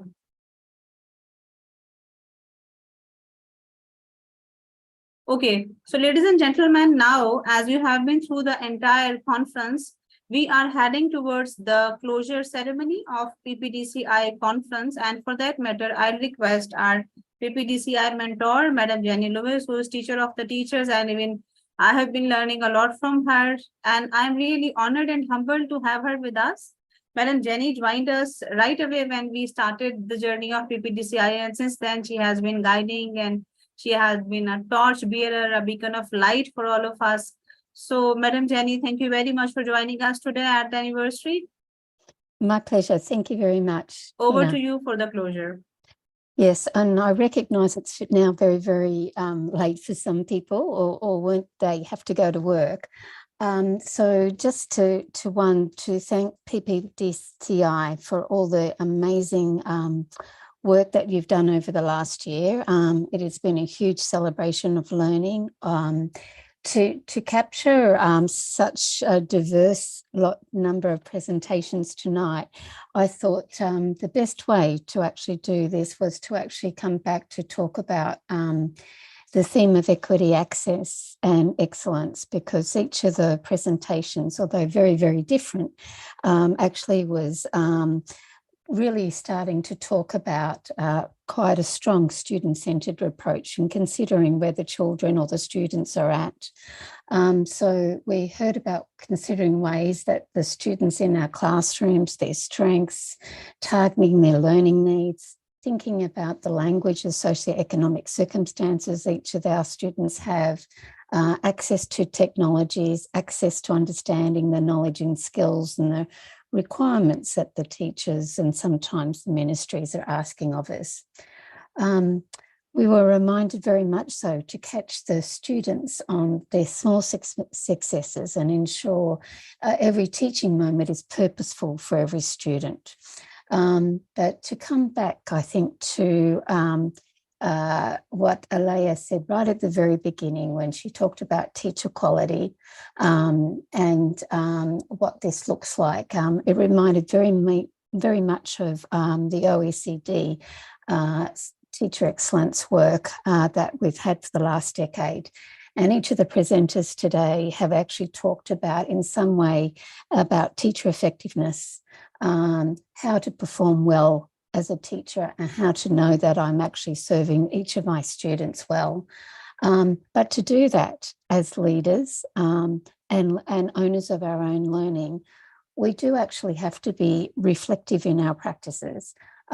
We do have to think about our own personal appraisal and that of others, looking at our own practice to improve our practice for each of our students, to reflect on our own assessments of our practices, and therefore to start to map what we need to do in terms of our own professional development if we are to improve our practices for our students, particularly against things that were talked about tonight. So that cycle of continuing to prove ourselves, if we haven't got access to that learning journey that we need, we know that we can come to PPDCI to actually get that learning journey. And tonight we've actually had some amazing illustrations of that again tonight. So Ina and your team, I thank you so much for the presentations we have received and the richness of the discussions. All of them have talked about a very different point. And I again congratulate you. Thank you so very much, ma'am. And please allow me to present this token of appreciation and gratitude to you for being with us and for being a guide for all of us. We have been learning a lot from you during this complete journey. Though you are in Australia, but I feel you are here in Pakistan with me. Whenever I need you, you are there. So thank you so very much for this kindness. My pleasure, absolute pleasure. Thank you. And here comes a certificate of recognition, and we present it to you in recognition of your unwavering commitment, exceptional leadership, and valuable contributions. We My extend our pleasure. heartfelt appreciation to you for the dedication and efforts which have significantly enhanced our organization and positively impacted teaching fraternity around the globe, our team, and the goals we have accomplished together. So thank you so very much, ma'am Jenny. Thank you. Thank you. And thank you again to all your amazing team. Ladies and gentlemen, allow me to move on further with some more sharing of the giants who had been the reason of PPDCI success. And here we go with Dr. Ghulam Ali Buriro. Though he has not joined us today, he is not with us in the session, but his contributions are always valuable to PPDCI. Here goes his certificate. Professor Ruban had been a speaker at our platform twice, and his services and his contribution are also appreciated, and they matter a lot for PPDCI. Dr. Atil Hanif had been a great help and support to PPDCI. Whenever it come up to mental well-being, it's Dr. Atil whose door I knock, and he is always present. Svetlana, she was my tutor during one certification which I did from University of Cambridge, and this is here we present her the token of appreciation and her participation. Then Madam Sumaira Umrani, though she taught me back in my student age, but her support is always with me. You know, we need mentors in life who are lifelong associated, with whom we are lifelong associations. So she is one of them. Dr. Sumaira Umrani, thank you so very much for your guidance and for your contribution. Shaista Shahid, a very good friend of mine, she also had been contributing in PPDCI webinars and conferences. Asan Das, PPDCI trainee, he has been very actively participating into different sessions, and he presented from our platform as well. Dr. Abdul Hamid Pawar, again, one of my teachers who is my mentor, and still I'm associated with him. And I keep learning and keep becoming my better version. And now he's helping not only me, but PPDCI complete teaching fraternity. So thank you so very much, Dr. Abdul Hamid Pawar, for your contributions. Dr. Sahar Afshan, a very dear friend of mine who's very busy. She is head of the department in Bahrain University, Karachi. She is always busy, but whenever it's called from PPDCI and from my side, she is always available. So thank you very much, Sahar. Mariam Baloch, my very dear student. She's also living her life in Italy and has a very busy schedule, but her contribution is always appreciated from our end. Anita Anwar, formerly working with British Council, is also collaborating with PPDCI. So thank you very much, Anita. Faiza Sumbul, again, a very dear friend of mine. Her contributions are also very much valuable to PPDCI and everybody who has joined us. Naima Brar, PPDCI trainee, had been taking the trainings, and finally there came a stage when she was allowed and she was encouraged to participate as a presenter. So Naima, here goes your token of appreciation. Nida Faisal, thank you very much for the contribution you have been making in the success of PPDCI. Ricardo from ICLT, my colleague, had been very helpful in the last boot camp. So thank you very much, Ricardo. Mr. Bilal Khan, our manager, had been presenting from this platform many a times. Thank you so very much, Yazdan, for your support. Thank you very much, Rima, for your contribution and for doing everything and for making PPDCI a real success. So here comes nearly the end when I have presented a lot of gratitude. Let me share with every one of you, ladies and gentlemen, our organization's success lies not only in the numbers and statistics. we can boost them up further, but in the lives we have touched and the transformative impact we have made. We have witnessed students from underprivileged backgrounds shatter barriers. They have gained confidence and discovered their innate talents and possessions. We have seen communities come together, united by a shared vision of a brighter future built on the foundation of education. I thank you to all our team members, volunteers, supporters, and partners. I really extend my deepest gratitude for your unwavering dedication and selfless service. It is through your collective efforts that we have been able to touch the lives of so many, bringing hope, empowerment, and lasting change. As we celebrate this milestone, let us be reminded of the immense potential that lies within each person we serve and the responsibility we carry to unlock it. Together, now today, pledge together to let us continue to build bridges, tear down barriers, and create future where education is a beacon of hope for all. Thank you for being a part of this incredible journey. And here, for all of you from my side, many more years of transformative impact in community service. Happy anniversary, PPDCI. Happy anniversary, PPDCI trainees. Thank you so very much, everybody, for joining us today. I'm really honored and humbled. And the picture time, I would like you to turn on your cameras if you like. And I would like PPDCI team to please capture some memorable pictures so that these may home in the memory as the first anniversary celebration together.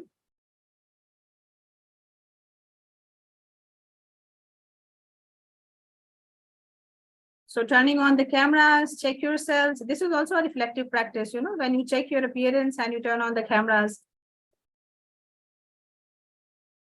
So I am going to snip it in 3 seconds.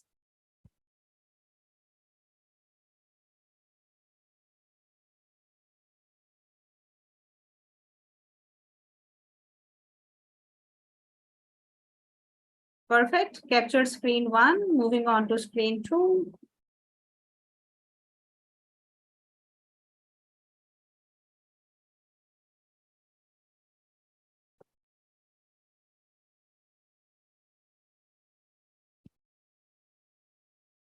Beautiful, beautiful pictures. I would love to share them all with you. And here goes the last one.